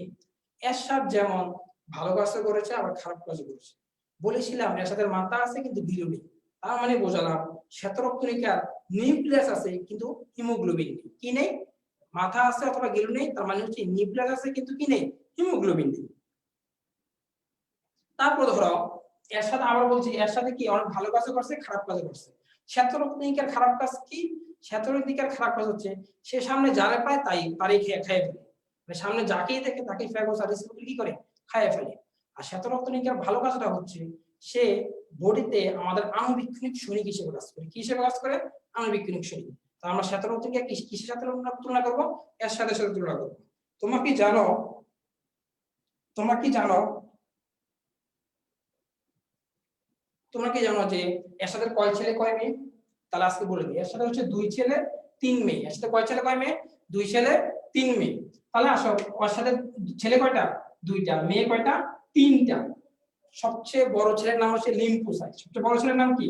লিম্ফোসাইট। আর ছোট ছেলের নাম হচ্ছে মনোসাইট। তাহলে এরশাদের বড় ছেলের নাম হচ্ছে লিম্ফোসাইট আর ছোট ছেলের নাম হচ্ছে কি? মনোসাইট। এখন আসো এরশাদের বড় ছেলের বৈশিষ্ট্য কি? এরশাদের বড় ছেলের বৈশিষ্ট্য হচ্ছে সে প্রচুর পরিমাণ বুদ্ধিমান। প্রচুর পরিমাণ বুদ্ধিমান হওয়ার কারণে তার মাথাটা বিশাল বড়। আর মাথা যখন বিশাল বড়, মাথা বিশাল বড় মানে হচ্ছে তার নিউক্লিয়াসটা বড়। এই হচ্ছে মাথা, আমি এই হচ্ছে ধরো নিউক্লিয়াস। তাহলে এরশাদের বড় ছেলের মাথাটা অনেক বড়, তাই নিউক্লিয়াসটা কি অনেক বেশি বড়। আর নিউক্লিয়াসটা বড় হওয়ার কারণে তার বুদ্ধিটা অনেক বেশি। আর বুদ্ধিটা অনেক বেশি হওয়ার কারণে তার মাথার ভিতর যে সাইটোপ্লাজম আছে এই সাইটোপ্লাজমটা কম। কেন কম? কারণ তার নিউক্লিয়াসটা বড়, তার সাইটোপ্লাজমটা কম জায়গা দখল করছে। তাহলে বলতে পারি এর সাথে বড় ছেলের মাথাটা অনেক বেশি বড় এবং নিউক্লিয়াসটা অনেক বেশি বড়। আর নিউক্লিয়াস বড় হওয়ার কারণে তার কি সাইটোপ্লাজম কম এবং বুদ্ধিটা অনেক বেশি। কিন্তু তার এর সাথে বড় ছেলে মাথার তুলনায় দেহটা অনেক চিকন। দেহটা কি অনেক চিকন, অর্থাৎ মাথা অনেক বেশি বড় কিন্তু দেহটা অনেক চিকন। কেন দেহ চিকন? সে কম একটু খাওয়া দাওয়া করে, তার বডিতে চর্বিটা কম। কেন চর্বি কম? কারণ তার বডিতে খাওয়া দাওয়া খুব বেশি কম করে, এই কারণে তার বডিতে কি চর্বিটা অনেক কম থাকে। আর লিম্বুসাইটে কি পেলাম? তার নিউক্লিয়াস বেশি বড় থাকবে, তার সাইটোপ্লাজম কম থাকবে, তার দেহটা ছোট থাকবে, তার দেহের চর্বি কম থাকবে এক। আর এরশাদের বড় ছেলের তোমার বুদ্ধিটা বেশি হওয়ার কারণে সে আমাদের বডিতে তোমার আণুবীক্ষণিক সৈনিক হিসেবে কাজ করে। কি হিসেবে কাজ করে? আণুবীক্ষণিক সৈনিক হিসেবে কাজ করে। তারপর আসে এরশাদের ছোট ছেলের নাম কি? মনোসাইট। এরশাদের ছোট ছেলের নাম কি? মনোসাইট। মনে রাখবা, একটা বাবার একটা ছেলে অথবা একটা দুটা ছেলে কখনো সেম হইতে পারে না। মাঝে মাঝে হয়তো সেম হইতে পারে, কিন্তু ম্যাক্সিমাম ক্ষেত্রে তোমার ভিন্ন হয়। ঠিক এরশাদের বড় ছেলে যে বৈশিষ্ট্য, এরশাদের ছোট ছেলের বৈশিষ্ট্য ঠিক সম্পূর্ণ উল্টা। এরশাদের ছোট ছেলের মাথাটা অনেক চিকন, অনেক ছোট। এরশাদের ছোট ছেলের মাথাটা ছোট হওয়ার কারণে তার বুদ্ধিটা কম, তার নিউক্লিয়াসটা হচ্ছে কি ছোট। আর নিউক্লিয়াসটা ছোট হওয়ার কারণে তার সাইটোপ্লাজম কি থাকে? বেশি থাকে। আর এর সাথে ছোট ছেলে নিউক্লিয়াসটা ছোট হওয়ার কারণে তার দেহটা অনেক বেশি বড়। দেহটা কি অনেক বেশি বড়। আর দেহটা বড় হওয়ার কারণে সে অনেক বেশি মোটা, তার বডিতে অনেক বেশি চর্বি। কেন চর্বি? কারণ সে অনেক বেশি খাওয়া দাওয়া করে। এই কারণে এর সাথে বড় ছেলে কি ছোট ছেলে কি মাথাটা ছোট কিন্তু দেহটা বড়। আর দেহটা বড় হওয়ার কারণে এর সাথে ছোট ছেলের একটা প্রধান বৈশিষ্ট্য হচ্ছে সে সামনে যাকে পাবে তাকেই ফ্যাগোসাইটিস প্রক্রিয়া কি করবে? বক্ষণ করবে। ক্লিয়ার? তাহলে এইগুলো এর সাথে বড় ছেলের বৈশিষ্ট্য, এর সাথে ছোট ছেলের বৈশিষ্ট্য।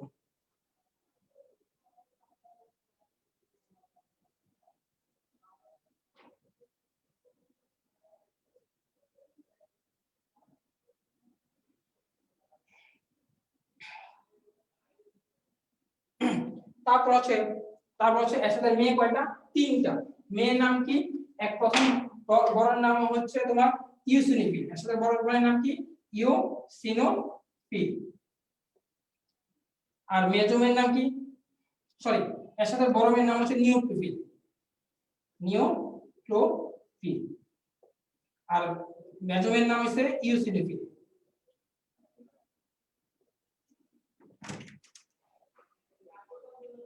আর সবচেয়ে ছোট মেয়ের নাম হচ্ছে ব্যাসোফিল। তাহলে আমরা বললাম কি এর সাথে মেয়ে কয়টা? তিনটা। একটা হচ্ছে নিউক্লিওফিল, একটা হচ্ছে ইওসিনোফিল, একটা হচ্ছে ব্যাসোফিল। এখন আসো তিনজনের বৈশিষ্ট্য কি হইতে পারে। এর সাথে বড় মেয়ে সে কল্পনা করলো আমি নিউট্রাল থাকবো, আমি কখনো কোনো সৌন্দর্য নিজের যে আল্লাহ যে সৌন্দর্যটা দিছে ওই সৌন্দর্যটা আমি বিশ্বাস করি, আমি আমার ফেসে কোনো ধরনের মেকআপ ইউজ করবো না। বর্তমান কালে মেয়েরা তাদের ফেস সৌন্দর্য বাড়ানোর জন্য অনেক ধরনের কসমেটিক ইউজ করে, কিন্তু এর সাথে বড় মেয়ে সবার কাছ থেকে ভিন্ন। সে মনে করে আমি নিউট্রাল থাকবো, আমার বডির যে স্বাভাবিক সৌন্দর্যটা আছে এই সৌন্দর্যটাই আমি বিশ্বাস করি, তাই সে কোনো ধরনের মেকআপ ইউজ করে না, কোনো ধরনের কসমেটিক ইউজ করে না, তাই সে থাকে কি নিউট্রাল। কিন্তু এর সাথে বাকি দুই মেয়ে ইওসিনোফিল, ব্যাসোফিল, এই দুই মেয়ের মুখে কি থাকে? ব্রণ থাকে। এই ব্রণ থাকার কারণে এই দুই মেয়ে চিন্তা করলো যে আমরা আমাদের মুখে যদি ব্রণ থাকে তাহলে তো অনেক ঝামেলা। তাই তারা কি করলো? তারা বাংলাদেশের যত প্রোডাক্ট আছে অনেক প্রোডাক্ট তারা মুখে ইউজ করলো ব্রণটাকে দূর করার জন্য, কিন্তু তারা কোনোভাবেই এই ব্রণ দূর করতে পারলো না। তাই তারা কি করলো? বাবার টাকা পয়সা বেশি হওয়ার কারণে এই দুই মেয়ে উগান্ডা থেকে একটা কসমেটিক নিয়ে আসলো। এই কসমেটিক ইউজ করার পর দেখলো যে তাদের মুখের যে ব্রণ থাকে এই ব্রণটা ধীরে ধীরে দূর হওয়া শুরু করলো। ইওসিনোফিল এর সাথে মেয়াজুমি উগান্ডা থেকে একটা কসমেটিক আনছে, যে কসমেটিকের নাম হচ্ছে ইউসিন। নাম কি? ইউসিন। আর ব্যাসোফিল কি করছে? একটা কসমেটিক নিয়ে আসছে, যে কসমেটিক নাম হচ্ছে বেস। তাহলে এর সাথে মেজো মেয়ে কসমেটিক নিয়ে আসছে ইউসিন, আর এর সাথে ছোট মেয়ে যে কসমেটিক নিয়ে আসছে নাম কি? বেস। এর সাথে মেজো মেয়ে যখন ইউসিন নামক মেকআপ ইউজ করে তখন এর সাথে মেজো মেয়ের রং দেহটা অনেকটা লাল বর্ণ ধারণ করে। কি বর্ণ ধারণ করে? লাল বর্ণ। আর ব্যাসোফিল বা ছোট মেয়ে যখন বেস নামক কোন মেকআপ ইউজ করে তখন এর সাথে ছোট মেয়ের ফেসটা অনেকটা নীল বর্ণ ধারণ করে। তাহলে আমরা শেষ পর্যন্ত কি শিখতে পারলাম? যে নিউট্রিফিলের কোনো রং নেই, সে নিউট্রাল। ইওসিনোফিল দেখতে কি? লাল। আর ব্যাসোফিল দেখতে কি? নীল। এই হচ্ছে আমাদের এরশাদের কাহিনী, এরশাদের ছেলে মেয়ের কাহিনী। ওকে, তোমরা কমেন্টে অনেক কিছু বলতেছো, অ্যাকচুয়ালি তোমাদের বিষয়টা মনে রাখার জন্য এটা গল্প করবে বললাম। এখন যদি তোমরা যদি বলো যে ভাইয়া আপনি গল্প বললেন না, আপনি পড়ান, তাহলে আমি পড়াবো, গল্প বলবো না। তোমরা কমেন্টে জানিয়ে দাও এই গল্প বললে তোমাদের মনে থাকবে নাকি পড়ালে তোমাদের মনে থাকবে, কিভাবে তোমরা পড়তে চাও।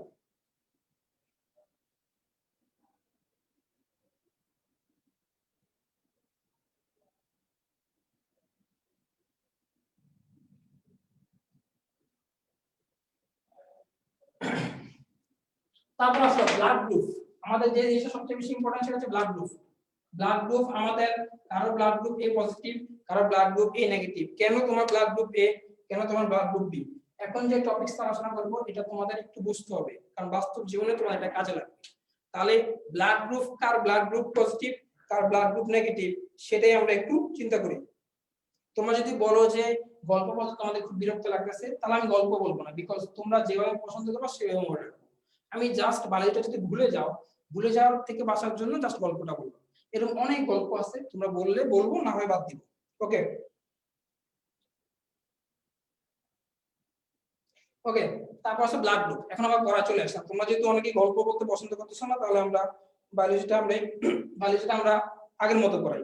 সব টিচাররা যেভাবে ক্লাসে এসে বই একটা ধরে পড়ায়, ঠিক সেভাবে আমরা এখন পড়াবো। কারণ কমেন্টে দেখলাম অনেকেই গল্প বলতে পছন্দ করছো না।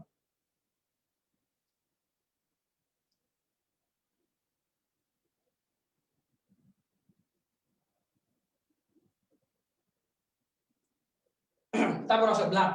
ধরো আমরা ফ্লুইড মোজাইক মডেল করছিলাম।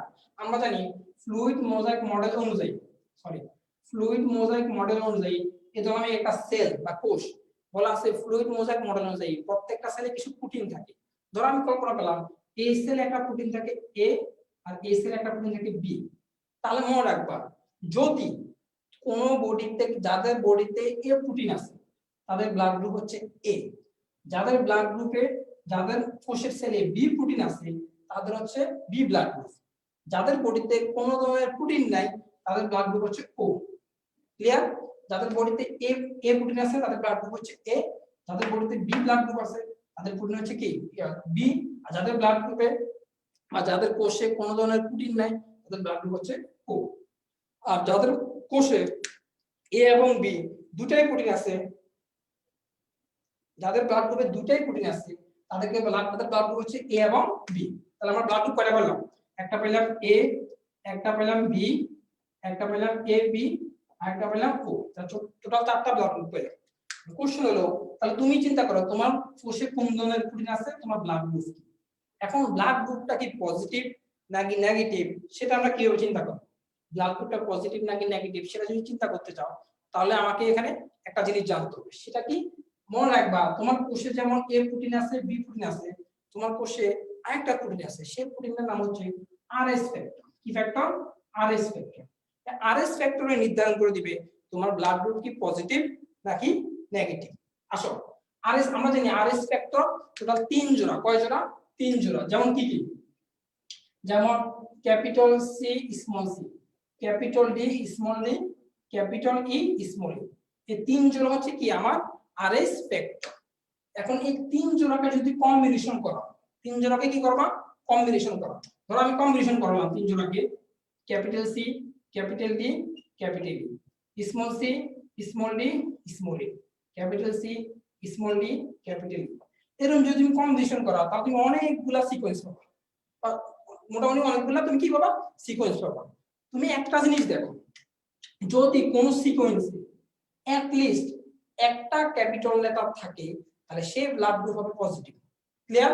মানে কোন কম্বিনেশন যদি অ্যাট লিস্ট একটা ক্যাপিটাল লেটার থাকে তাহলে সেই ব্লাড গ্রুপ হবে কি পজিটিভ। তাহলে এখন বলো তো প্রথমটা কি? প্রথমটা পজিটিভ। সেকেন্ডটা কি?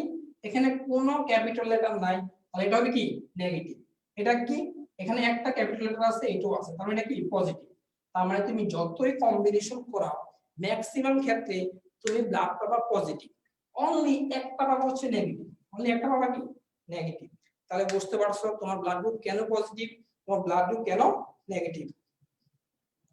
অনেকে বলছে বি পজিটিভ রক্ত কি গরুর রক্ত কিনা। অ্যাকচুয়ালি গরুর রক্ত না, তোমার ব্লাড গ্রুপের সাথে বি পজিটিভের সাথে গরুর রক্ত হয়তো কিছু বৈশিষ্ট্য মিল আছে, তাই হয়তো তোমরা এটাকে বলতে পারো। অ্যাকচুয়ালি আমি মনে করি বি পজিটিভ রক্ত হচ্ছে সবচেয়ে বেশি দামি রক্ত। কেন দামি রক্ত? কারণ তুমি যদি আজকে বিপদে পড়ো, তুমি বি পজিটিভ রক্তটাই সবচেয়ে বেশি বিপদের সময় পাবা। তুমি যখন বিপদে পড়ো এই নেগেটিভ রক্ত দরকার, তখন তোমার কাছে নিজেকে সবচেয়ে বেশি অসহায় ফিল হবে। তোমাদেরকে বলবো রক্ত নিয়ে কখনো ঠাট্টা মশকরা না করে ভালো। এখন আসো, এখন একটা জিনিস চিন্তা করি, আমরা সবসময় পজিটিভ রক্তগুলা সবসময় অ্যাভেলেবেল পাই, নেগেটিভ রক্তগুলা পাই না কেন? তাহলে তার একটা প্রমাণ, তুমি কম্বিনেশন থেকে দেখা যায় মাত্র একটা নেগেটিভ রক্ত পাওয়া যায়, বাকি সবগুলা কি পজিটিভ। এ কারণে বলতে পারি যে পজিটিভ রক্তের সংখ্যা কেন বেশি আর নেগেটিভ রক্তের সংখ্যা কেন কম। তারপর আসো, এরপর আসো কে কাকে রক্ত দিতে পারবে, কে কাকে রক্ত দিতে পারবে। অথবা তোমার বইয়ে একটা বক্স আছে, কোন রক্ত গ্রুপে কোন ধরনের অ্যান্টিজেন, কোন রক্ত গ্রুপে কোন ধরনের অ্যান্টিবডি, কে কাকে রক্ত দিতে হবে, এই বক্সটাতে এই কোশ্চেন তোমাদের আসবে।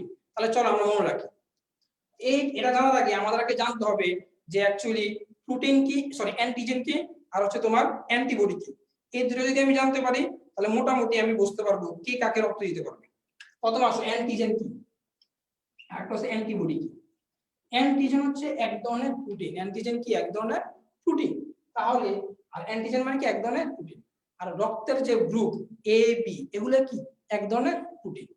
আবার অ্যান্টিবডি কি, অ্যান্টিবডি হচ্ছে ওই সমস্ত রাসায়নিক পদার্থ, যে সকল রাসায়নিক পদার্থ তোমার বডিতে থেকে যদি তোমার বডিতে কোনো ফরেন অ্যান্টিজেন প্রবেশ করে, তখন সেই ফরেন অ্যান্টিজেনকে ধ্বংস করার জন্য যে সকল রাসায়নিক পদার্থ থাকে তাকে বলে অ্যান্টিবডি।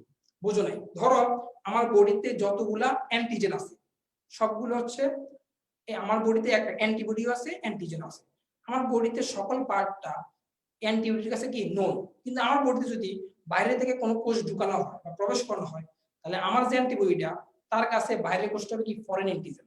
তাহলে তার কাজ হচ্ছে ফরেন অ্যান্টিজেন কি করা, ধ্বংস করা। এখন আসো, ধরো ব্লাড গ্রুপ হচ্ছে এ বি, এ বি এবং ও। এ ব্লাড গ্রুপ নিজে একটা প্রোটিন, তাহলে এ ব্লাড গ্রুপে থাকে এ প্রোটিন, বি ব্লাড গ্রুপে থাকে B protein, A B blood গ্রুপে থাকে A B protein, O blood গ্রুপে কোনো প্রোটিন নাই বা অ্যান্টিজেন। তারপর আছে অ্যান্টিবডি। মনে রাখবা যে এ ব্লাড গ্রুপে কখনো এ অ্যান্টিবডি থাকতে পারবে না, কারণ হচ্ছে সেম ব্লাড গ্রুপে সেম অ্যান্টিবডি থাকলে এদের মধ্যে রিঅ্যাকশন ঘটে, রিঅ্যাকশন করলে তোমার রক্তটা জমাট বেঁধে যাবে। এই কারণে সেম ব্লাড গ্রুপে সেম অ্যান্টিজেন থাকবে না। তাহলে কি থাকবে, ওই ব্লাড গ্রুপে তার বিপরীত অ্যান্টিবডি থাকবে।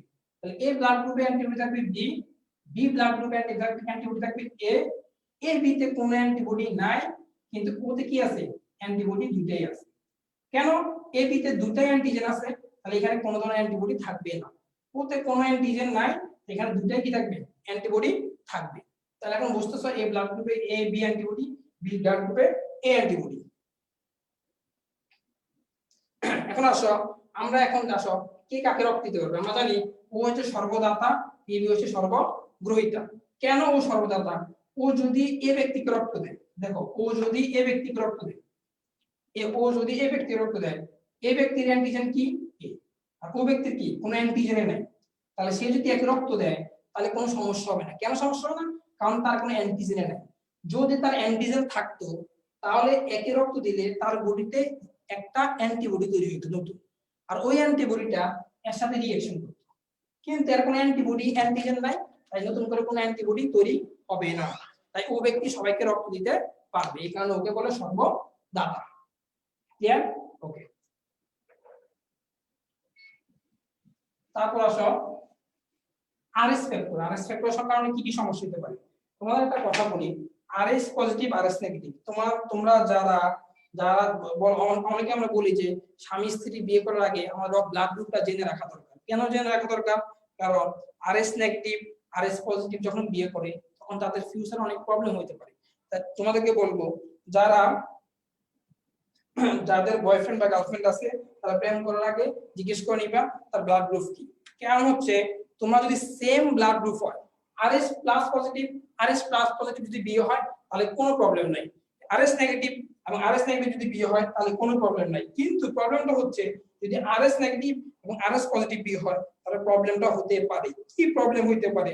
প্রবলেমটা হচ্ছে ধরো আরএস পজিটিভ যুক্ত কোনো পুরুষের সাথে যদি আরএস নেগেটিভ যুক্ত কোনো মহিলার বিয়ে হয় তাহলে ওদের যে প্রথম বাচ্চাটা হবে ওই প্রথম বাচ্চার কোনো প্রবলেম হবে না। কারণ হচ্ছে আর প্রথম বাচ্চাটা যখন হবে তখন ওই মহিলার ভিতর একটা নতুন একটা অ্যান্টিবডি তৈরি হবে, নতুন একটা অ্যান্টি আরএস ফ্যাক্টর তৈরি হবে।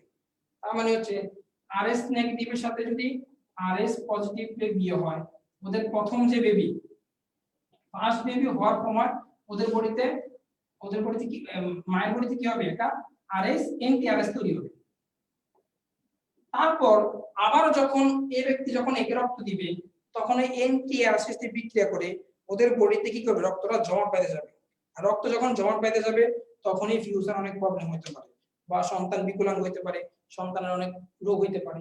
তাহলে প্রথম ক্ষেত্রে যখন রক্ত দিবে পজিটিভ নেগেটিভকে তখন কোনো প্রবলেম হবে না। সেকেন্ড ক্ষেত্রে যখন রক্ত দিবে তখন অ্যান্টি আরএস এর সাথে বিক্রিয়া করে তখন অনেক প্রবলেম দেখা দিতে পারে। এটুকুই।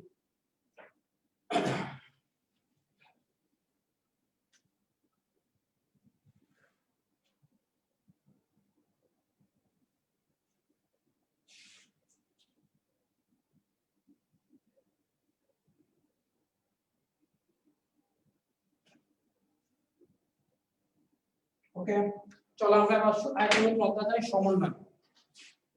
সমন্বয় থেকে আমরা দেখি কি কি আসে বা কি কি টপিক ইম্পর্টেন্ট।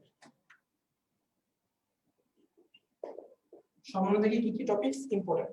চলো সমন্বয় সম্পর্কে থেকে যদি আমরা প্রথমেই বলি তাহলে প্রথম যে জিনিসটা আমাদের মনে আসে সেটা হচ্ছে আমাদের বিভিন্ন কোঅর্ডিনেট স্থান। আমরা জানি এই অধ্যায়ে 12 জোড়া কোঅর্ডিনেট স্থান আছে। এই 12 জোড়া কোঅর্ডিনেট স্থান তোমাকে সর্বপ্রথম মুখস্থ করতে হবে। কোনটা কোন ধরনের অস্থি, কোনটা মিশ্র আকৃতির অস্থি, কোনটা মিশ্র আকৃতির অস্থি অথবা কোনটা তোমার ওকে।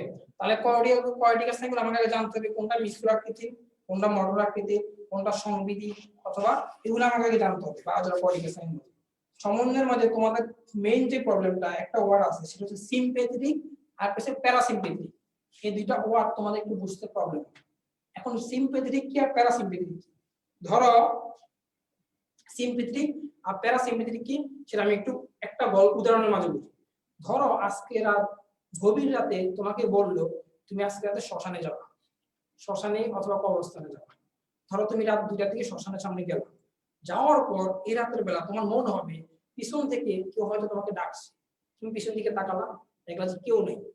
তারপর তুমি হাঁটতেছো, আরো কিছুক্ষণ যাওয়ার পর মনে হচ্ছে এই সামনে কেউ সাদা কাপড় পরে দাঁড়িয়ে আছে, তোমার একটা ভয় সৃষ্টি হবে।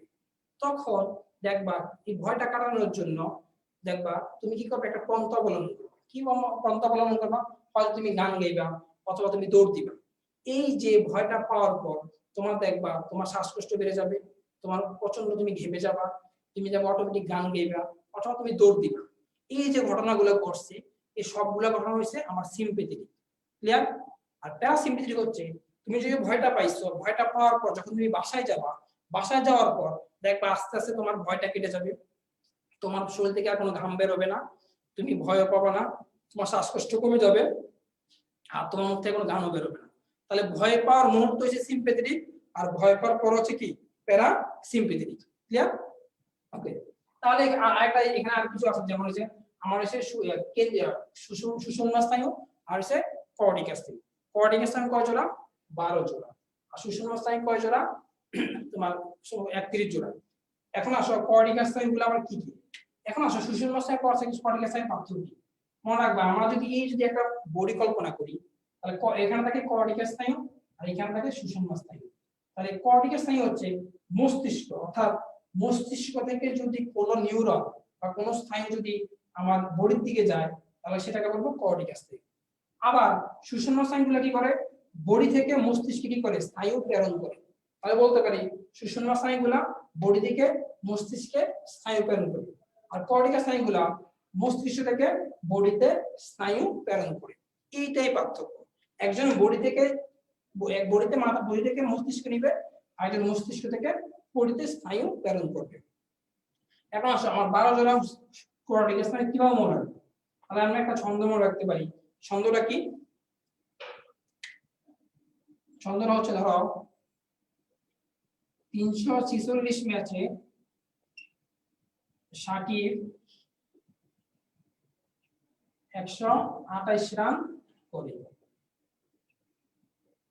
কোঅর্ডিনেট স্নায়ু মনে রাখার উপায়, 346 ম্যাচে সাকিব 128 রান করে, তার মানে হচ্ছে 3 নাম্বার স্নায়ু 4 নাম্বার স্নায়ু, 6 নাম্বার স্নায়ু, এরা হচ্ছে মোটর, এরা কি মোটর। আর 3 4 6 হচ্ছে কি মোটর, আর 1 2 8 এগুলো হচ্ছে কি সংবেদী, এগুলো কি সংবেদী। তাহলে কোশ্চেন আসতে পারে নিচের কোনটি সংবেদী স্নায়ু, তাহলে 1 নাম্বার 2 নাম্বার এবং 8 নাম্বার কি সংবেদী স্নায়ু, আর 3 নাম্বার 4 নাম্বার 6 নাম্বার কি মোটর স্নায়ু। আর এই 3 4 6 সাথে যদি তুমি 11 এবং 12 যুক্ত করো তাহলে এই 5টা হবে মোটর, 3টা হবে তোমার সংবেদী, আর বাকি সব হচ্ছে তোমার মিশ্র, বাকি সব কি মিশ্র। তাহলে বলতে পারি 3 4 6 11 12 হচ্ছে মোটর, 1 2 8 হচ্ছে সংবেদী, আর বাকি সব কি মিশ্র। এখন কোশ্চেন হলো যে ভাইয়া যে মোটর মানে কি আর সংবেদী মানে কি। তাহলে ধরো আমার বডিতে হাতে একটা মশা বসে, এই যে মশাটা বসছে আমি কি ফিল করছি না, মস্তিষ্ক আমাকে কমান্ড করে বলে দিচ্ছে এখানে একটা মশা বসছে, এটা হচ্ছে সংবেদী। এখন তুমি মশাটা কি হাত করে তাকায় থাকবা না, তুমি কি করবা মশাটা কি করবে একটা থাপ্পড় দিবা, তাহলে মস্তিষ্ক তোমার হাত থেকে কমান্ড করছে থাপ্পড় দাও, তাহলে মশা বসা হচ্ছে সংবেদী, আর তুমি যে থাপ্পড়টা দিছো এই থাপ্পড়টা হচ্ছে তোমার কি মোটর। ক্লিয়ার? সংবেদী আর মোটর মধ্যে পার্থক্য এটাই। ওকে,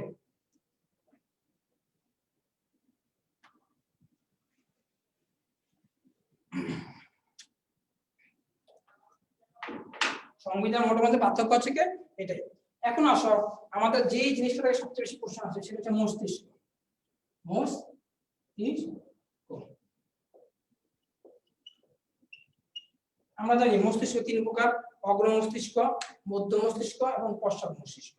আচ্ছা তোমাদেরকে বোঝানোর আগে এখানে আমার কিছু অর্ড আছে, যেমন অগ্র মস্তিষ্কের প্রকারভেদ আছে, মধ্য মস্তিষ্কের কিছু প্রকারভেদ আছে, পশ্চাৎ মস্তিষ্কের কিছু প্রকারভেদ আছে। কি কি প্রকারভেদ?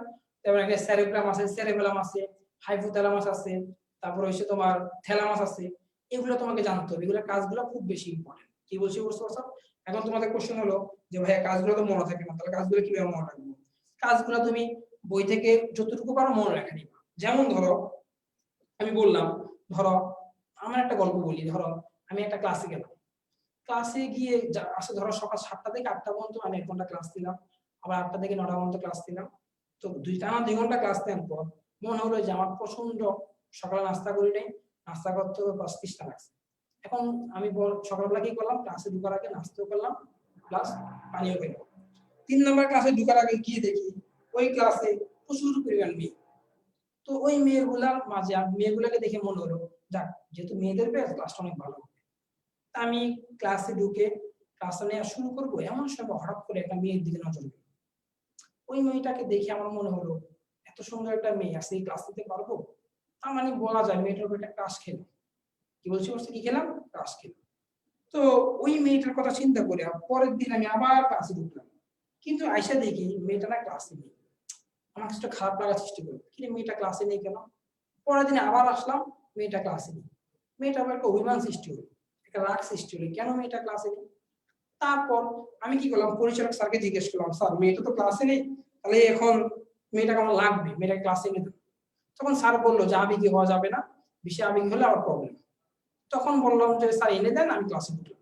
তো পরিচালক স্যার কিছুক্ষণ পরে এসে বললো, স্যার একটা গুড নিউজ আছে। কি গুড নিউজ? স্যার মেয়েটা তো বিয়ে হয়ে গেছে। তার মানে কি বলা যায় আমি এখানে ছায়া খেলাম, কি খেলাম? ছায়া। তখন মেয়েটার উপর পছন্দ হলো, একটা ঘৃণা সৃষ্টি হলো। কি রে, যাকে শুরু থেকে একটু ভালোবাসার জন্য ট্রাই করলাম সেগুলো ছেঁকা দিয়ে চলে গেল। তাহলে এখানে আমি যে গল্পটা বললাম এই গল্পটা সম্পূর্ণ একটা কাল্পনিক গল্প। এখান থেকে আমরা কিসের কাজ শিখলাম? হাইপোথ্যালামাসের কাজ শিখলাম। তার মানে কি, প্রথম আমি ক্লাসে ঢোকার আগে কি করলাম? নাস্তা করলাম। তাহলে আমার ক্ষুধা লাগছে এবং পানি খেলাম, আমার কি লাগছে? তৃষ্ণা লাগছে। তাহলে ক্ষুধা তৃষ্ণা কার কাজ? হাইপোথ্যালামাসের কাজ। তারপর ক্লাসে গেলাম, ক্লাস খেলাম, ভালোবাসা সৃষ্টি হলো। তাহলে ভালোবাসা কিসের কাজ? হাইপোথ্যালামাসের কাজ। তারপর ক্লাসে যাওয়ার পর মেয়েটা পরের দিন আসতো না, মেয়েটা প্রতি রাগ অভিমান সৃষ্টি হলো। রাগ অভিমান কিসের কাজ? আমার হাইপোথ্যালামাসের কাজ। তারপর কি খেলাম? আমি ছায়া খাইলাম। ছায়া খাওয়ার পর আমার মনে কি সৃষ্টি হলো? আমার মনে একটা ঘৃণা সৃষ্টি হলো। তাহলে ঘৃণা কিসের কাজ? হাইপোথ্যালামাসের কাজ। কি বলছি বুঝতে পারছো? তাহলে এগুলো আমরা গল্পের মাধ্যমে যদি বা যেটা আমরা করতে পারি, মোটামুটি আমাদের অনেক কিছু মোটামুটি কি করা যাবে? শেষ করা যাবে। তারপর আসলে এখানে আরেকটা পয়েন্ট আছে যেখান থেকে আমাদের প্রতি বছর প্রায় বিভিন্ন ভার্সিটিতে কোশ্চেন আসে, সেটা হচ্ছে মেডুলা অবল্যাংটা। মেডুলা অবল্যাংটা মেডুলা অবল্যাংটার কাজ, তুমি যদি 3 এর নামটা পারো তাহলে মেডুলা অবল্যাংটা তুমি শেষ করতে পারবে। তিনের নামটা কি মনে রাখবা, মিডল অবলঙ্ক দেখতে ত্রিকোণাকার, কি কোণাকার, ত্রিকোণাকার। তিন নম্বর হচ্ছে দৈর্ঘ্য 3 সেন্টিমিটার, দৈর্ঘ্য 3 সেন্টিমিটার। তিন নম্বর হচ্ছে এটি হচ্ছে তৃতীয় মস্তিষ্কের অংশ। কত মস্তিষ্কের অংশ? তৃতীয় মস্তিষ্কের অংশ। তাহলে বলতে পারি মিডল অবলঙ্কটা দেখতে ত্রিকোণাকার, দৈর্ঘ্য 3 সেন্টিমিটার, এটি তৃতীয় মস্তিষ্কের অংশ এবং এটা থেকে 3টা তন্ত্র সৃষ্টি হয়। কয়টা তন্ত্র সৃষ্টি হয়? 3টা। এর থেকে 3টি তন্ত্র সৃষ্টি হবে, 3টি তন্ত্র সৃষ্টি হবে। তাহলে বলতে পারি মিডল অবলঙ্ক থেকে কয়টা তন্ত্র সৃষ্টি হবে? 3টি তন্ত্র এবং এটি তৃতীয় মস্তিষ্কের 3 নম্বর অংশ। তাহলে বলতে পারি মিডল অবলঙ্কটা মানে হচ্ছে 3। আমরা 3 সংখ্যাটা যদি মনে রাখতে পারি তাহলে মিডল অবলঙ্কটা সবকিছু আমরা কি করতে পারবো? মনে রাখতে পারবো। গেল মিডল অবলঙ্কটা।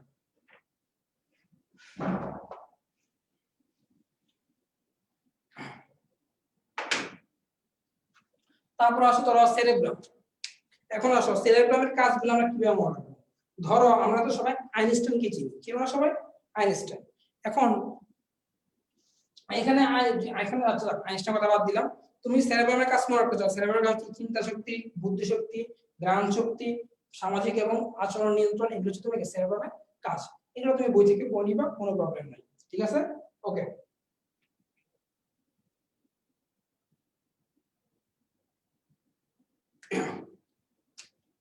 তারপর আসো সেরেব্রামের কাজ গেল। তারপর আমরা এখান থেকে সমন্বয় থেকে আমরা কি পড়তে পারি? সমন্বয় থেকে তোমরা মোটামুটি এগুলো থেকে সবসময় কোশ্চেন আছে, এর বাইরে কিছু লাগবে না। তারপর আসো তুমি আমরা যদি নেক্সট কোন নতুন অধ্যায় যাই তাহলে আমরা যেতে পারি ধরো প্রাণীর পরিচিতি। আমরা যেতে পারি প্রাণীর পরিচিতি। প্রাণীর পরিচিতি থেকে প্রতি বছর আমাদের কোনটা কোশ্চেন থাকবে। কি বলছি বুঝতে পারছো? প্রাণীর পরিচিতি থেকে আমাদের প্রতি বছরই কোনটা কোশ্চেন থাকবে। কেন কোশ্চেন থাকবে?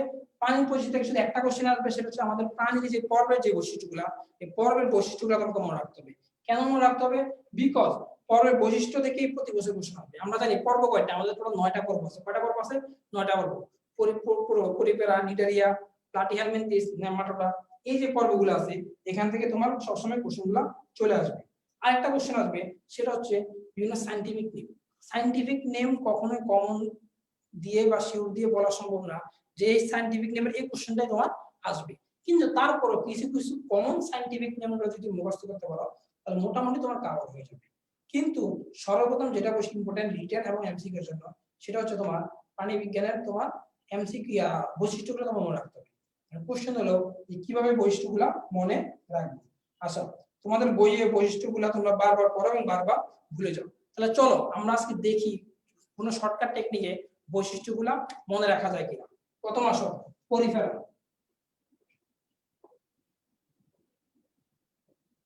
পরিফেরার বৈশিষ্ট্য যদি আমি মনে রাখতে চাই, এখন আসো প্রথম বৈশিষ্ট্য কি? তাহলে আমি একটা ছন্দ দিতে পারি, অপুর বাসায় এসি। পরিফেরার বৈশিষ্ট্য হচ্ছে অপুর বাসায় এসি নেই। তাহলে অপু অ মানে কি? অ মানে হচ্ছে অস্টিয়া থাকবে। কি থাকবে? অস্টিয়া। তারপর হচ্ছে পুর মানে হচ্ছে পূর্ণাঙ্গ প্রাণীরা নিশ্চয়। পূর্ণাঙ্গ প্রাণীরা নিশ্চয়।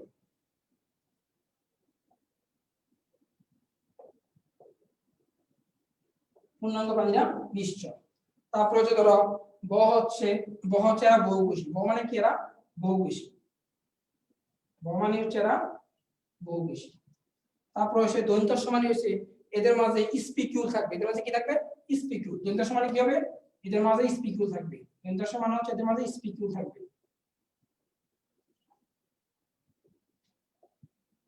স্পিকিউল থাকবে। তারপর এ মানে হচ্ছে এদের মাঝে এমপি ব্লাস্টুলা থাকবে। কি থাকবে? MP blastula. এদের মাঝে এমপি ব্লাস্টুলা থাকবে। আর ন মানে হচ্ছে এদের মাঝে নালিকা তন্ত্র থাকবে। কি থাকবে? নালিকা তন্ত্র থাকবে। তার মানে বলতে পারি এদের মাঝে অপুর বাসায় এসি, এটা হচ্ছে পরিফেরা পর্বের বৈশিষ্ট্য। অস্টিয়া থাকবে, পূর্ণাঙ্গ প্রাণীরা নিশ্চয়, বহুকোষী, স্পিকিউল থাকবে, এমপি ব্লাস্টুলা থাকবে, আর কি থাকবে? নালিকা থাকবে। এই হচ্ছে পরিফেরা পর্বের বৈশিষ্ট্য মনে রাখা কৌশল। ওকে, তোমরা যদি পারো একটু স্ক্রিনশট নিয়ে রাখো কষ্ট করে, কারণ আমাদের হাতে সময় বেশি নেই। স্ক্রিনশট নিয়ে রাখো। তারপর আসো নিডারিয়া পরের পানি। নিডারিয়া পরের পানি। নিডারিয়া পরের পানি কি কি দেখো? নিডারিয়া বৈশিষ্ট্য।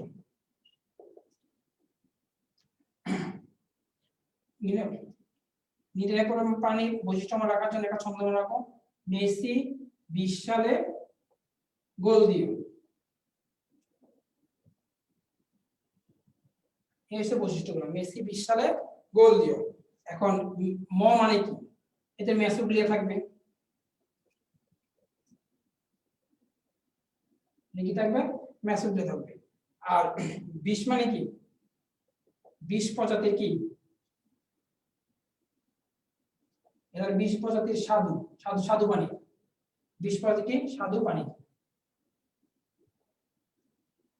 আর বাকি সব সামুদ্রিক, বাকি সব সামুদ্রিক। তাহলে ম মানে হচ্ছে মেসোগ্লিয়া থাকবে, 20 মানে হচ্ছে 20 প্রজাতির স্বাদু পানি, বাকি সব কি? সামুদ্রিক। আর এটা সালে দন্তাস্বিতে হবে, দন্তাস্বিতে হবে এই যে সিলেন্ট্রন আছে, কি আছে? সিলেন্ট্রন আছে। আর দ দিয়া মানে সেটা দ্বিস্তরী পানি। দ দিয়া মানে কি? এই দ দিয়া মানে হচ্ছে এরা দ্বিস্তরী। তারপর ও দিয়া মানে হচ্ছে এরা অরীয় প্রতিসম। ও দিয়া হচ্ছে এরা অরীয়। ওরিয়া। তাহলে ম দিয়েছে মেসোগ্লিয়া, 20 দিয়েছে 20 প্রজাতির স্বাদু, আর বাকি সব সামুদ্রিক। দন্তাস্বিতে সিলেন্ট্রন, দ দিয়া দ্বিস্তরী, ও মানে কি? অরীয়। ওকে, তোমরা একটু কষ্ট করে স্ক্রিনশট নিয়ে নাও। তারপর আসো প্লাটিহেলমিনথিস, একটু স্ক্রিনশট নিয়ে নাও। তারপর আসো প্লাটিহেলমিনথিস।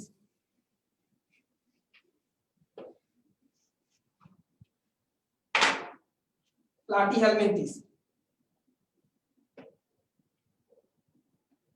প্লাটিহেলমিনথিস লেখা যায় উঁচু আকাশে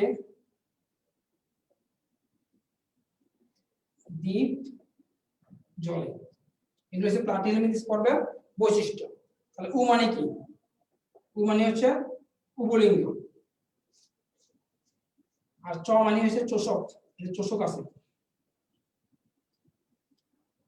আর আ মানে হচ্ছে এর হচ্ছে এসিলোমেট, এসিলোমেট।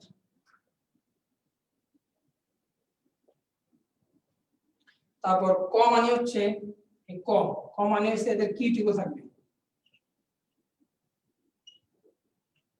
কি থাকবে? কিউটিকল থাকবে। তারপর ধন্তস্ব, তালিবাস্য, তালিবাস্য মানে হচ্ছে এদের কি থাকবে? শিকাকোষ থাকবে, ঠিক আছে। আর দমানি হচ্ছে, দমানি হচ্ছে এটা হচ্ছে দ্বিপার্শ্বীয়, দ্বিপার্শ্বীয়, ঠিক আছে। আর প, প মানে হচ্ছে এদের পরিপাক নালী আছে। প মানে কি? এদের পরিপাক নালী, এদের পরিপাক নালী আছে। ও মানে হচ্ছে উভলিঙ্গ, চ মানে হচ্ছে চোষক, আ মানে হচ্ছে এসিলোমেট, ক মানে হচ্ছে কিউটিকল থাকবে, প মানে হচ্ছে পরিপাক নালী থাকবে, তালিবাস্য মানে শিকাকোষ থাকবে, দ মানে হচ্ছে এরা দ্বিপার্শ্বীয়। ক্লিয়ার? স্ক্রিনশট নিয়ে নাও।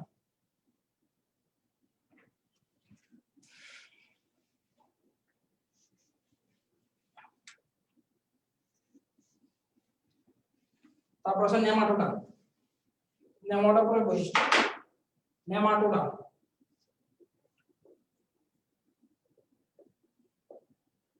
নেমাটোডা হইছে সংক্ষিপ্ত হইছে যেই লাউ সেই কদু, যে লাউ সেই কদু। এখন জ দিয়ে হচ্ছে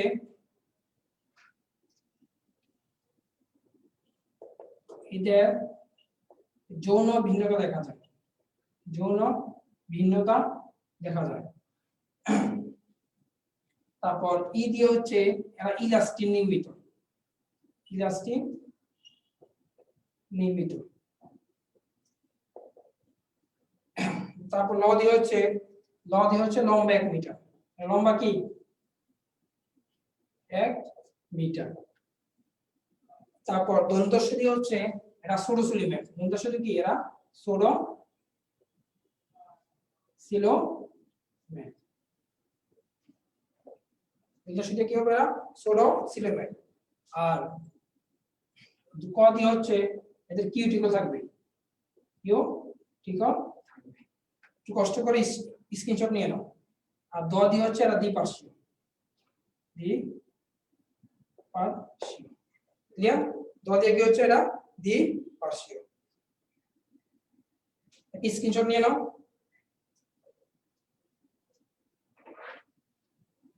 যে নাম সেই কদু। দ দিয়ে হচ্ছে দ্বিপার্শ্বীয়, জ দিয়ে হচ্ছে যৌন ভিন্নতা, এই যে ইলাস্টিন, ল দিয়ে লম্বা এক মিটার, দন্ত সাথে সরু সিলিমেন্ট, ক দিয়ে কি থাকবে, কিউটিকল। স্ক্রিনশট নিয়ে নাও। ওকে,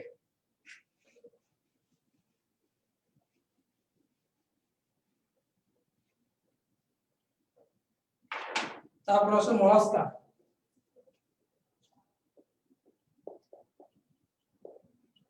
মলাস্কা এখানে বলা আছে, যদি ছন্দটা দিই তাহলে জানা হচ্ছে ধরো শামুকের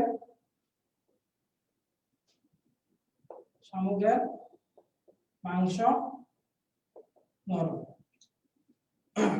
তাহলে তালিবর্ষে কি হবে, তালিবর্ষ হবে এরা শেল দ্বারা গঠিত। কি আছে, শেল আছে। শেল মানে কি ভাই, খোলস, শেল আছে। আর ম মানে হচ্ছে এদের মেন্টল আছে। কি আছে, মেন্টল। তারপর ক মানে কি হচ্ছে কাইটিন, এটা কাইটিন নির্মিত। কি নির্মিত, কাইটিন। আর র মানে হচ্ছে এদের রেডুলা থাকে। কি থাকবে, রেডুলা। তারপর ম মানে হচ্ছে, এ ম মানে হচ্ছে মাথা সুস্পষ্ট, মাথা স্পষ্ট, মানে মায়ের মাথা স্পষ্ট দেখা যায়। ক্লিয়ার?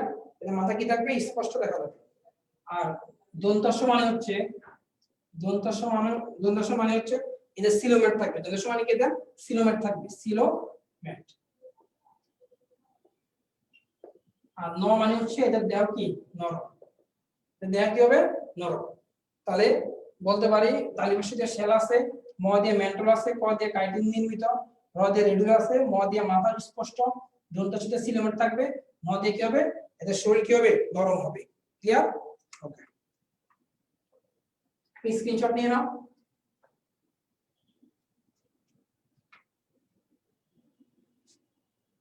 ওকে, তারপর আসো এনরিডেন।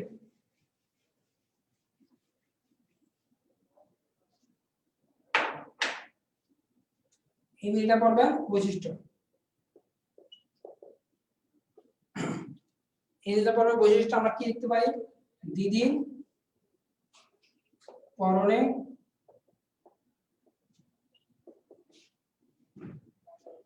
টি শার্ট, দিদির পরনে টি শার্ট।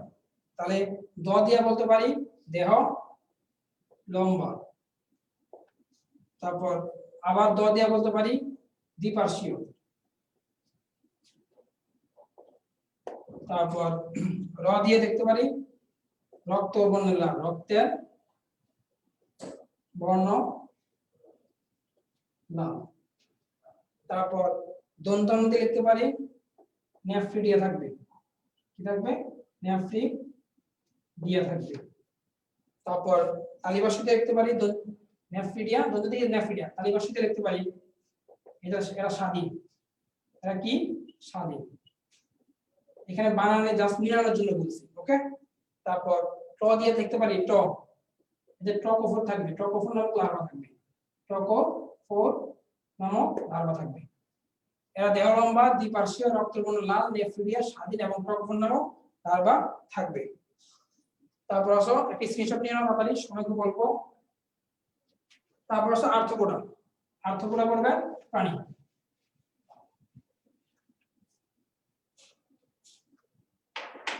আর্থ্রোপোডা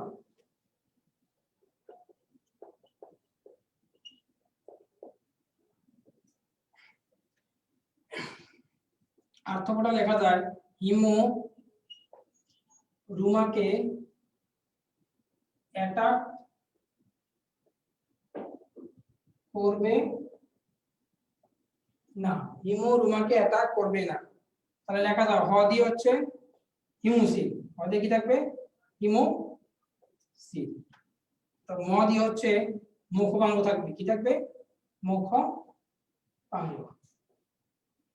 তারপর হচ্ছে র দিয়ে হইছে রক্ত সম্বন্ধ কি উন্মুক্ত, রক্ত সংবহন তন্ত্র কি উন্মুক্ত। তারপর হচ্ছে আবার ম দিয়ে হচ্ছে মেলফাজিনাল কে থাকবে, মেলফাজিয়াম, মেলফাজিয়াম থাকবে। আবার ক দিয়ে হইছে আবার এদের এ দিয়ে হইছে অ্যান্টেনা থাকবে, কি থাকবে অ্যান্টেনা, অ্যান্টেনা এদের থাকবে। তারপর ট দিয়ে হচ্ছে এদের কি থাকবে ট্যাগ মেটা থাকবে, ট্যাগ মেটা বিভক্ত হবে, অর্থাৎ এদের শরীরটা বিভিন্ন ভাগে ভাগে ভাগ করা থাকে। তারপর ক দিয়ে হচ্ছে এদের শরীরে কাইটিন থাকবে, ক দিয়ে কি থাকবে কাইটিন, ক দিয়ে কি থাকবে কাইটিন। তাহলে হ দিয়ে হচ্ছে ইমোসিল, ম দিয়ে মুখাঙ্গ, র দিয়ে রক্ত সংবহনতন্ত্র উন্মুক্ত, ম দিয়ে হচ্ছে মেলফাজিয়াম, এ দিয়ে হচ্ছে অ্যান্টেনা, ট দিয়ে হচ্ছে ট্যাগ মেটা বিভক্ত, আর ক দিয়ে হচ্ছে কি এরা কাইটিন থাকবে। স্ক্রিনশট নিয়ে নাও।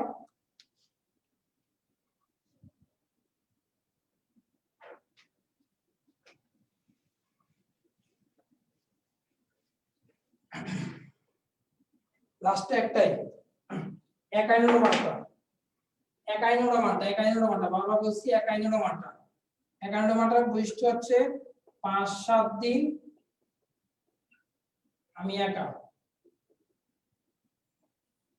5-7 দিন আমি একা। তাহলে বলে দেই ক দিয়ে হচ্ছে পঞ্চউরীয়, পঞ্চউরীয়। তারপর দন্তাসু দিয়ে হচ্ছে সামুদ্রিক, দন্তাসু দিয়ে হচ্ছে সামুদ্রিক।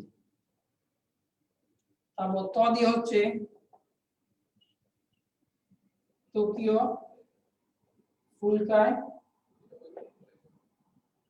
শ্বসন হয়। দ দিয়ে হচ্ছে দেহ কাঁটাযুক্ত, কাঁটাযুক্ত। তারপর হচ্ছে অ দিয়ে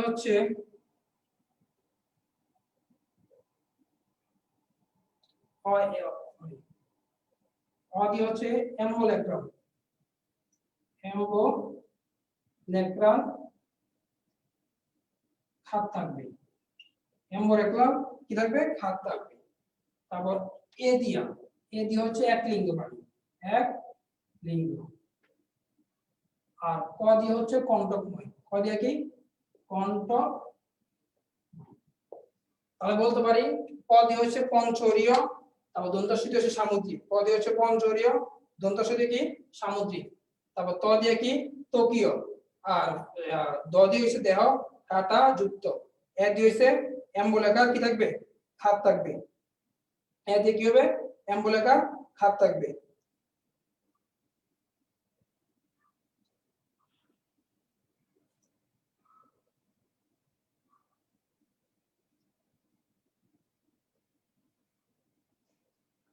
এখন হচ্ছে এ দিয়েছে এম্বোলেকার থাকবে, এ দিয়েছে এক লিঙ্গ, ক দিয়েছে কণ্টকময়। স্ক্রিনশট নিয়ে নাও, স্ক্রিনশট নিয়ে নাও। ওকে, তারপর আসো এই অধ্যায়ে আমি সায়েন্টিফিক নাম কি কি শিখব। এখন কোশ্চেন হলো মনে রাখবা সায়েন্টিফিক নেম তুমি কখনো শিখে কখনো শেষ করতে পারবে না, কারণ সায়েন্টিফিক নেম কখনো কমেন্ট করানো কখনোই পসিবল না। কেন পসিবল না? বিকজ সায়েন্টিফিক নেম যে কোথা থেকে আসে তুমি নিজেও বলতে পারবে না। তাই আমরা কি করব প্রতিটা পর্বে কিছু ইন্ডিভিজুয়াল যেগুলো খুব বেশি ইম্পর্টেন্ট, বিগত সালে যে সায়েন্টিফিক নেমগুলো আসছে গত 20 বছরে, এই 20 বছরের সায়েন্টিফিক নেমগুলো আমরা যতটুকু পারবো একটু আয়ত্ত করে নিই। কি বলছি বুঝতে পারছো? গেল সায়েন্টিফিক নেম। তারপর আমরা জানি প্রত্যেকটা পালে 3টা বর্ণ আছে, অ্যাক্টোডাম, এন্ডোডাম, মেসোডাম। এইখান থেকে কোশ্চেন তোমার প্রতি বছরই প্রায় 1 বছর পর করে আসতে থাকে যে নিচের কোন অঙ্গটি অ্যাক্টোডাম থেকে সৃষ্টি, নিচের কোন অঙ্গটি মেসোডাম থেকে সৃষ্টি।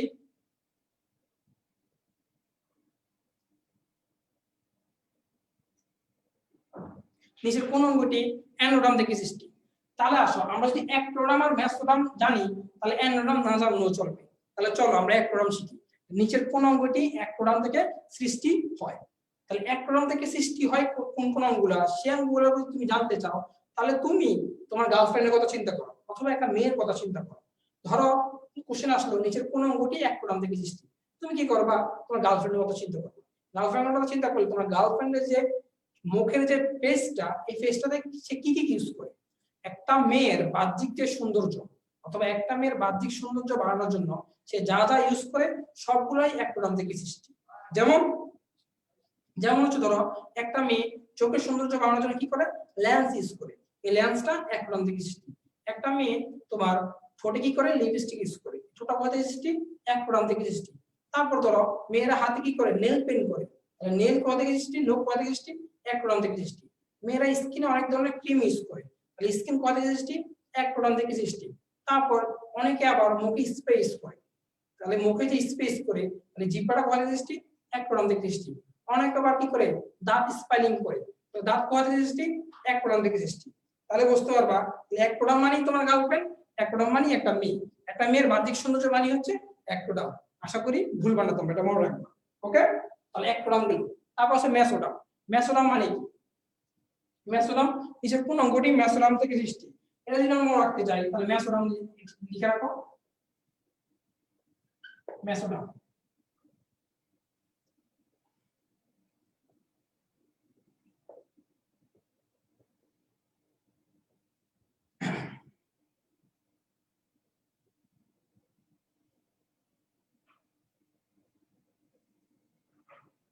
আচ্ছা, অনেকে কোশ্চেন করছে স্যার আমার গার্লফ্রেন্ড নেই, কোনো প্রবলেম নাই, তোমার যদি গার্লফ্রেন্ড নাও থাকে তাও তো জীবনে মেয়ে দেখছো তাই না, তুমি মেয়ের কথাটাই চিন্তা করবা তাহলেই হয়ে যাবে।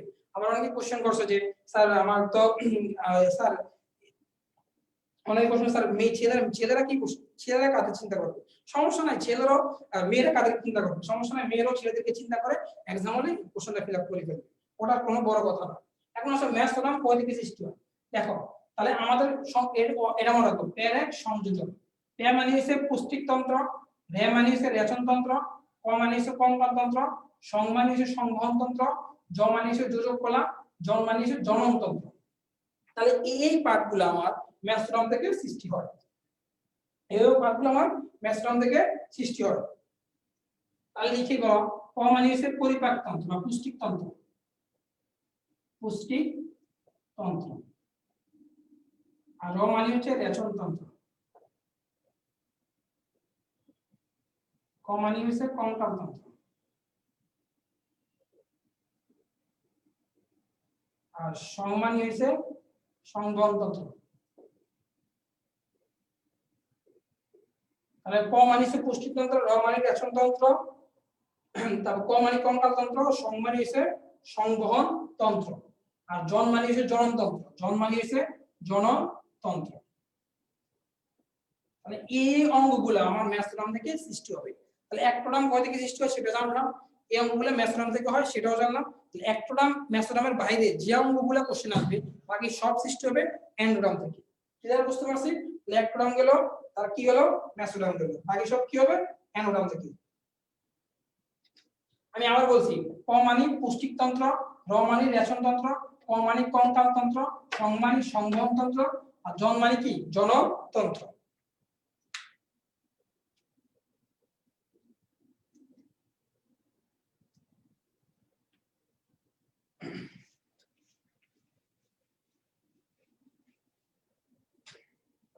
তারপর প্রাণীবিজ্ঞানে যদি আমরা নতুন কোনো সাবজেক্ট ধরি, নতুন কোনো সাবজেক্ট যদি আমি পড়ি তাহলে বলা যায় ধরো আমরা, আচ্ছা এখান থেকে আরেকটা কোশ্চেন আছে তোমার, হৃৎপিণ্ড। আমরা অনেকে হৃৎপিণ্ডের ব্লাড যে কানেকশনটা হয়, ব্লাড যে সার্কুলার হয়, সেটা আমরা মাঝে মাঝে কিন্তু বুঝি না যে আসলে ব্লাডটা কোন দিক দিয়ে গেল আর কোন দিক দিয়ে বের হলো, এটা মাঝে মাঝে আমরা ভুলে যাই। চলো আমরা ব্লাডের সার্কুলেশনটা একটু দেখি, কারণ বিকজ আমরা অনেকেই কনফিউশন থাকি ব্লাডের সার্কুলেশনটা কিভাবে হয়। চলো দেখি, ধরো ধরো আমি এখানে একটা হার্ট কল্পনা করলাম, ঠিক আছে, ফিগারে হয়তো প্রবলেম হতে পারে, এটাকে দিলাম রাইট এট্রিয়াম, এটাকে দিলাম লেফট এট্রিয়াম, ওকে, এটাকে দিলাম রাইট ভেন্ট্রিকল, এটাকে দিলাম লেফট ভেন্ট্রিকল, ওকে। তাহলে এখান দিয়ে আমার রক্তগুলো প্রবেশ করবে। মনে রাখবা তোমার রাইট এট্রিয়ামে তোমার তিন জায়গা থেকে তোমার ব্লাড ঢুকবে, একটা হচ্ছে সুপিরিয়র ভেনা কাভা, একটা হচ্ছে ইনফেরিয়র ভেনা কাভা, আর একটা হচ্ছে তোমার হাত এবং পা, অর্থাৎ এই হচ্ছে তোমার হৃৎপিণ্ড। হৃৎপিণ্ডের উপর থেকে কিছু রক্ত রাইট এট্রিয়ামে যাবে, হৃৎপিণ্ডের নিচের অংশ থেকে কিছু রক্ত রাইট এট্রিয়ামে যাবে, আর হৃৎপিণ্ডের মাঝামাঝি অবস্থান হাত থেকে কিছু রক্ত রাইট এট্রিয়ামে যাবে। তিন জায়গা থেকে তোমার রক্ত কোথায় যাবে? রাইট এট্রিয়ামে যাবে।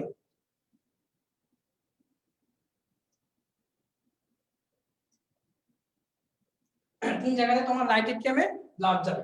এখন মনে করো রাইট এট্রিয়াম আর রাইট ভেন্ট্রিকুলার মাঝখানে যে কপাটিকা থাকে সেটা হচ্ছে ট্রাইক্যাপসিড কপাটিকা, আর লেফট এট্রিয়াম আর লেফট ভেন্ট্রিকুলার মাঝে যে কপাটিকা থাকে সেটাকে বলে তোমার বাইক্যাপসিড কপাটিকা। এই তিন জায়গা থেকে রক্তটা তোমার কার্বন ডাইঅক্সাইড যুক্ত রক্ত, কি রক্ত? কার্বন ডাইঅক্সাইড যুক্ত রক্ত তোমার রাইট এট্রিয়ামে আসবে। মনে রাখবা কার্বন ডাইঅক্সাইড যুক্ত রক্ত মানে হচ্ছে দূষিত রক্ত। যদি কোশ্চেন আসে যে সর্বপ্রথম কোন রক্ত রাইট এট্রিয়ামে আসে, তাহলে সর্বপ্রথম দূষিত অথবা কার্বন ডাইঅক্সাইড যুক্ত রাইট এট্রিয়ামে আসে। যখন রাইট এট্রিয়ামে রক্তটা আসে তখন এখানে প্রেসারটা বেড়ে যায়।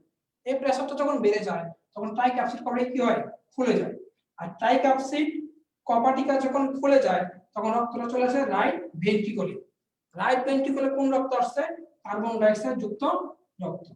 এই কার্বন ডাইঅক্সাইড যুক্ত রক্ত রাইট ভেন্ট্রিকল থেকে পালমোনারি ধমনী, এটা মানে হচ্ছে পালমোনারি ধমনী, কার্বন ডাইঅক্সাইড যুক্ত রক্ত কোথায় চলে যায়?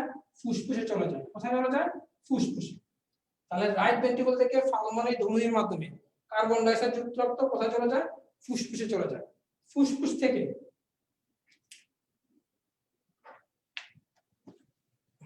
তারপর ধরো রক্ত কোথায় চলে যায়? ফুসফুস। ফুসফুসে গিয়ে এখানে এখানে কি হবে? পিউরিফিকেশন হবে। কি হবে? পিউরিফিকেশন। রাইট ভেন্ট্রিকল থেকে রক্ত পালমোনারি ধমনীর মাধ্যমে কার্বন ডাইঅক্সাইড যুক্ত রক্ত কোথায় যাবে? ফুসফুসে যাবে। ফুসফুসে রক্তটা গিয়ে পিউরিফিকেশন হবে।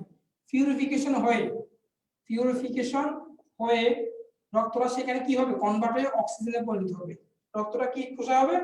কনভার্ট হয়ে অক্সিজেনে পরিণত হবে। অক্সিজেনে যখন পরিণত হবে তখন সে পালমোনারি শিরার মাধ্যমে রক্তটা চলে যাবে লেফট এট্রিয়ামে। কোথায় চলে যাবে? লেফট এট্রিয়ামে। কোন রক্ত? অক্সিজেন যুক্ত রক্ত। তাহলে পালমোনারি শিরা কোন ধরনের রক্ত গ্রহণ করে? অক্সিজেন যুক্ত রক্ত। পালমোনারি ধমনী কোন ধরনের রক্ত গ্রহণ করে? কার্বন ডাইঅক্সাইড যুক্ত রক্ত। এই অক্সিজেন যুক্ত রক্তটা যখন লেফট এট্রিয়ামে আসবে তখন সেখানে প্রেসার বেড়ে যাবে। এই প্রেসার যখন বেড়ে যাবে তখন বাইক্যাপসিড কপাটিকা খুলবে, খুলে অক্সিজেন যুক্ত রক্ত কোথায় চলে আসবে? লেফট ভেন্ট্রিকলে চলে আসবে। কোথায় চলে আসবে? Left ventricle. লেফট ভেন্ট্রিকল থেকে রক্তটা এঅর্টার মাধ্যমে, কিসের মাধ্যমে? এঅর্টা ধমনীর মাধ্যমে ফুল বডিতে রক্তটা চলে যাবে। Full body. তার মানে আমি আবার বলতেছি,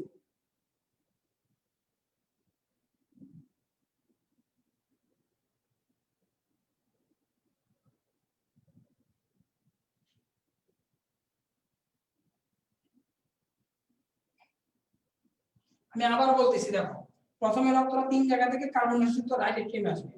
রাইট এট্রিয়ামে আসার পর এখানে কপাটিকা খোলা যাবে। কপাটিকা খোলা যাওয়ার পর রক্তটা কার্বন ডাইঅক্সাইড রাইট ভেন্ট্রিকল আসবে। রাইট ভেন্ট্রিকল থেকে পালমোনারি ধমনীর মাধ্যমে কার্বন ডাইঅক্সাইড যুক্ত ফুসফুসে চলে যাবে। ফুসফুসে কি রক্তটা কি হবে? পিউরিফিকেশন হবে। পিউরিফিকেশন হয়ে সেটা অক্সিজেনে পরিণত হবে। অক্সিজেনে পরিণত হয়ে পালমোনারি শিরার মাধ্যমে অক্সিজেন যুক্ত রক্ত লেফট এট্রিয়ামে যাবে। লেফট এট্রিয়াম থেকে রক্তটা কোথায় যাবে? বাইক্যাপসিড কপাটিকা থেকে লেফট ভেন্ট্রিকলে যাবে। লেফট ভেন্ট্রিকল থেকে এঅর্টার মাধ্যমে ফুল বডিতে রক্তটা প্রবাহিত হবে। ওকে, গেল এটা। আশা করি তোমরা বুঝতে পেরেছো। না পারলে স্ক্রিনশট দিয়ে রাখো।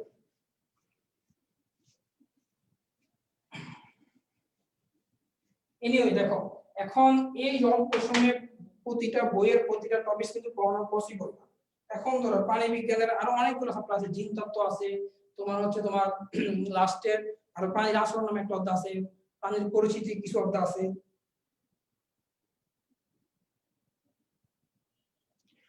প্রাণীর পরিচিতি কিছু অধ্যায় আছে। এই অধ্যায়গুলো কিছু কিছু টপিক ইম্পর্টেন্ট। যেমন ধরো জিন তত্ত্ব থেকে আমরা কি পড়বো? জিন তত্ত্ব থেকে শুধু যখন আমাদের অনলি এমসিকিউ ছিল তখন অনলি একটা কোশ্চেন আসতো। কি কোশ্চেন আসতো? তুমি জিন তত্ত্বের যে সূত্রগুলো আছে প্রত্যেকটা সূত্রের অনুপাত করলেই আবার হয়ে যেত। যেমন মেন্ডেলের প্রথম সূত্রের অনুপাত কত, দ্বিতীয় সূত্রের অনুপাত কত, প্রথম সূত্রের সমপ্রকটতার অনুপাত কত, অসমপ্রকটতার অনুপাত কত, এই অনুপাতগুলাই করলে আগে কম হয়ে যেত। কিন্তু এখন রিটেন দেওয়ার কারণে আমাদের এক্সট্রা কিছু পড়া লাগবে। যেমন কি পড়া লাগবে? তোমাকে এখন কিছু ডেফিনিশন পড়া লাগবে। এলএল কি, নন এলএল কি, হোমোজাইগাস কি, হেটারোজাইগাস কি, ফিনোটাইপ কি, জিনোটাইপ কি। মেন্ডেলের প্রথম সূত্রটি লিখো, দ্বিতীয় সূত্রটি লিখো। এই টার্মগুলো তোমাকে এখন মুখস্থ করা লাগবে।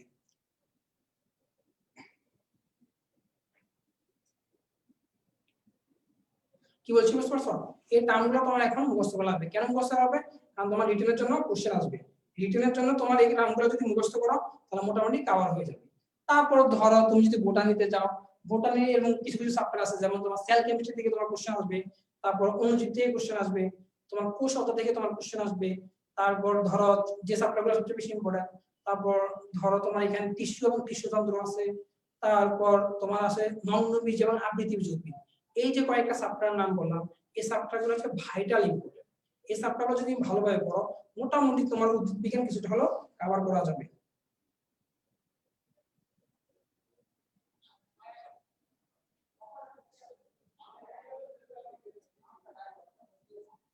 ওকে, আচ্ছা আমরা বেশি কিছু পড়াবো না, তোমরা অনেক বেশি বোর হয়ে গেছো। এখন কোশ্চেন হলো যে ভাইয়া এই বায়োলজিতে মনে থাকে না, তোমরা যদি একটা নির্দিষ্ট সময় ফিক্সড করে বায়োলজিটা যদি তোমরা যে টপিকগুলো খুব বেশি ইম্পর্টেন্ট এই টপিকগুলো যদি ধীরে ধীরে একটা টেকনিক অবলম্বন করে পড়ো তাহলে মোটামুটি তোমার অনেক কিছু কভার হয়ে যাবে। একটা কথা মনে রাখবা, তোমরা গত 12 বছরে যে পরিশ্রমটা করছো এই পরিশ্রমটার প্রতিদান কিন্তু এই একটা এক্সামেই তোমাকে নির্ধারণ করে দিবে। তুমি যদি স্বপ্ন দেখতে পারো এবং পরিশ্রম করতে পারো ইনশাআল্লাহ একদিন না একদিন তোমার সেই স্বপ্নটা পূরণ হবে। একটা কথা আছে না যে হেরে যাবো বলে তো স্বপ্ন দেখিনি, পরিশ্রম করো সাফল্য তুমি পাবে। আর যে স্বপ্ন তুমি ঘুমিয়ে ঘুমিয়ে দেখো সেটা কোনো স্বপ্ন না, যে স্বপ্ন তোমাকে ঘুমাতে দেয় না সেটাই হলো স্বপ্ন। তাই তোমাকে বলবো স্বপ্ন দেখো, পরিশ্রম করো, মেধাকে কাজে লাগাও, ইনশাআল্লাহ তুমি একদিন অনেক বড় হবে।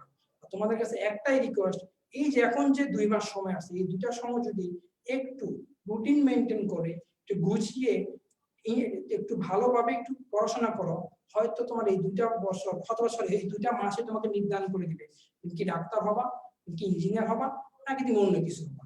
তোমাদের কাছে রিকোয়েস্ট যে তোমরা একটু এই 2টা মাস একটু ভালোভাবে পড়াশোনা করো, হয়তো এই 2টা মাসে তোমাকে আগামী সারা জীবন বা সারা বছর তোমাকে হয়তো সামনের দিকে এগিয়ে নিয়ে যাবে। বিকজ মানুষ মানুষ প্রত্যেকটা মানুষই কিন্তু স্বপ্ন বাস। তুমি যদি স্বপ্নে না শিখো, তুমি স্বপ্নেই দেখলে কিন্তু পরিশ্রম করবা তাহলে কিন্তু হবে না। তোমার স্বপ্নও লাগবে, তোমার পরিশ্রমও লাগবে, তোমার মেধাও লাগবে, প্লাস পাশাপাশি টেকনিক লাগবে। কেন টেকনিক লাগবে? তোমার আশেপাশে অনেক বন্ধু বান্ধব দেখবা যে প্রচন্ড ব্রিলিয়ান্ট, অনেক পড়াশোনা করে কিন্তু চান্স পাবে না। কেন জানো? আর সে বসে সবকিছু লিখতে পারে না। কিন্তু অনেক স্টুডেন্ট আছে অতি কম সময় পরে রেজাল্টও খারাপ কিন্তু চান্স পায়। কারণ একটাই, সে 2 মাসে বিভিন্ন টেকনিক অবলম্বন করে রুটিন মাফিক পড়াশোনা করে। তোমাদেরকে বলবো যে তোমরা যে স্বপ্ন ছোটবেলা থেকে স্বপ্ন দেখেছো যে আমি একদিন বড় হব, আমিও ডাক্তার হব, আমিও ঢাকা ইউনিভার্সিটিতে পড়বো, সেই স্বপ্নটাকে পূরণ করার জন্য, সেই স্বপ্নটাকে তুমি সার্থক করার জন্য তুমি এখন থেকে একটা টেকনিক অবলম্বন করে কারণ রুটিন মাফিক পড়াশোনা করো, ইনশাআল্লাহ বিজয় তোমার হবেই। হয়তো আজ না হয় কাল একদিন তোমাদের সাথে ঢাকা ইউনিভার্সিটি ক্যাম্পাসে তোমার সাথে আমার দেখা হবে, হয়তো একসাথে বসে চা খাবো, তোমাদের পদচারণায় তোমাদের স্লোগানে স্লোগানে মুখরিত হবে ঢাকা ইউনিভার্সিটি ক্যাম্পাস। যাওয়ার আগে শুধু একটাই কথাই বলবো, লিখতো আমি, শিখতো আমি, দেবার কিছু নাই, ছিল শুধু ভালোবাসা, দিয়ে গেলাম তাই। সবাই ভালো থেকো, সুস্থ থেকো, দোয়া করি সবাই যেন ভালো জায়গায় চান্স পাও, সবাই একদিন অনেক বড়।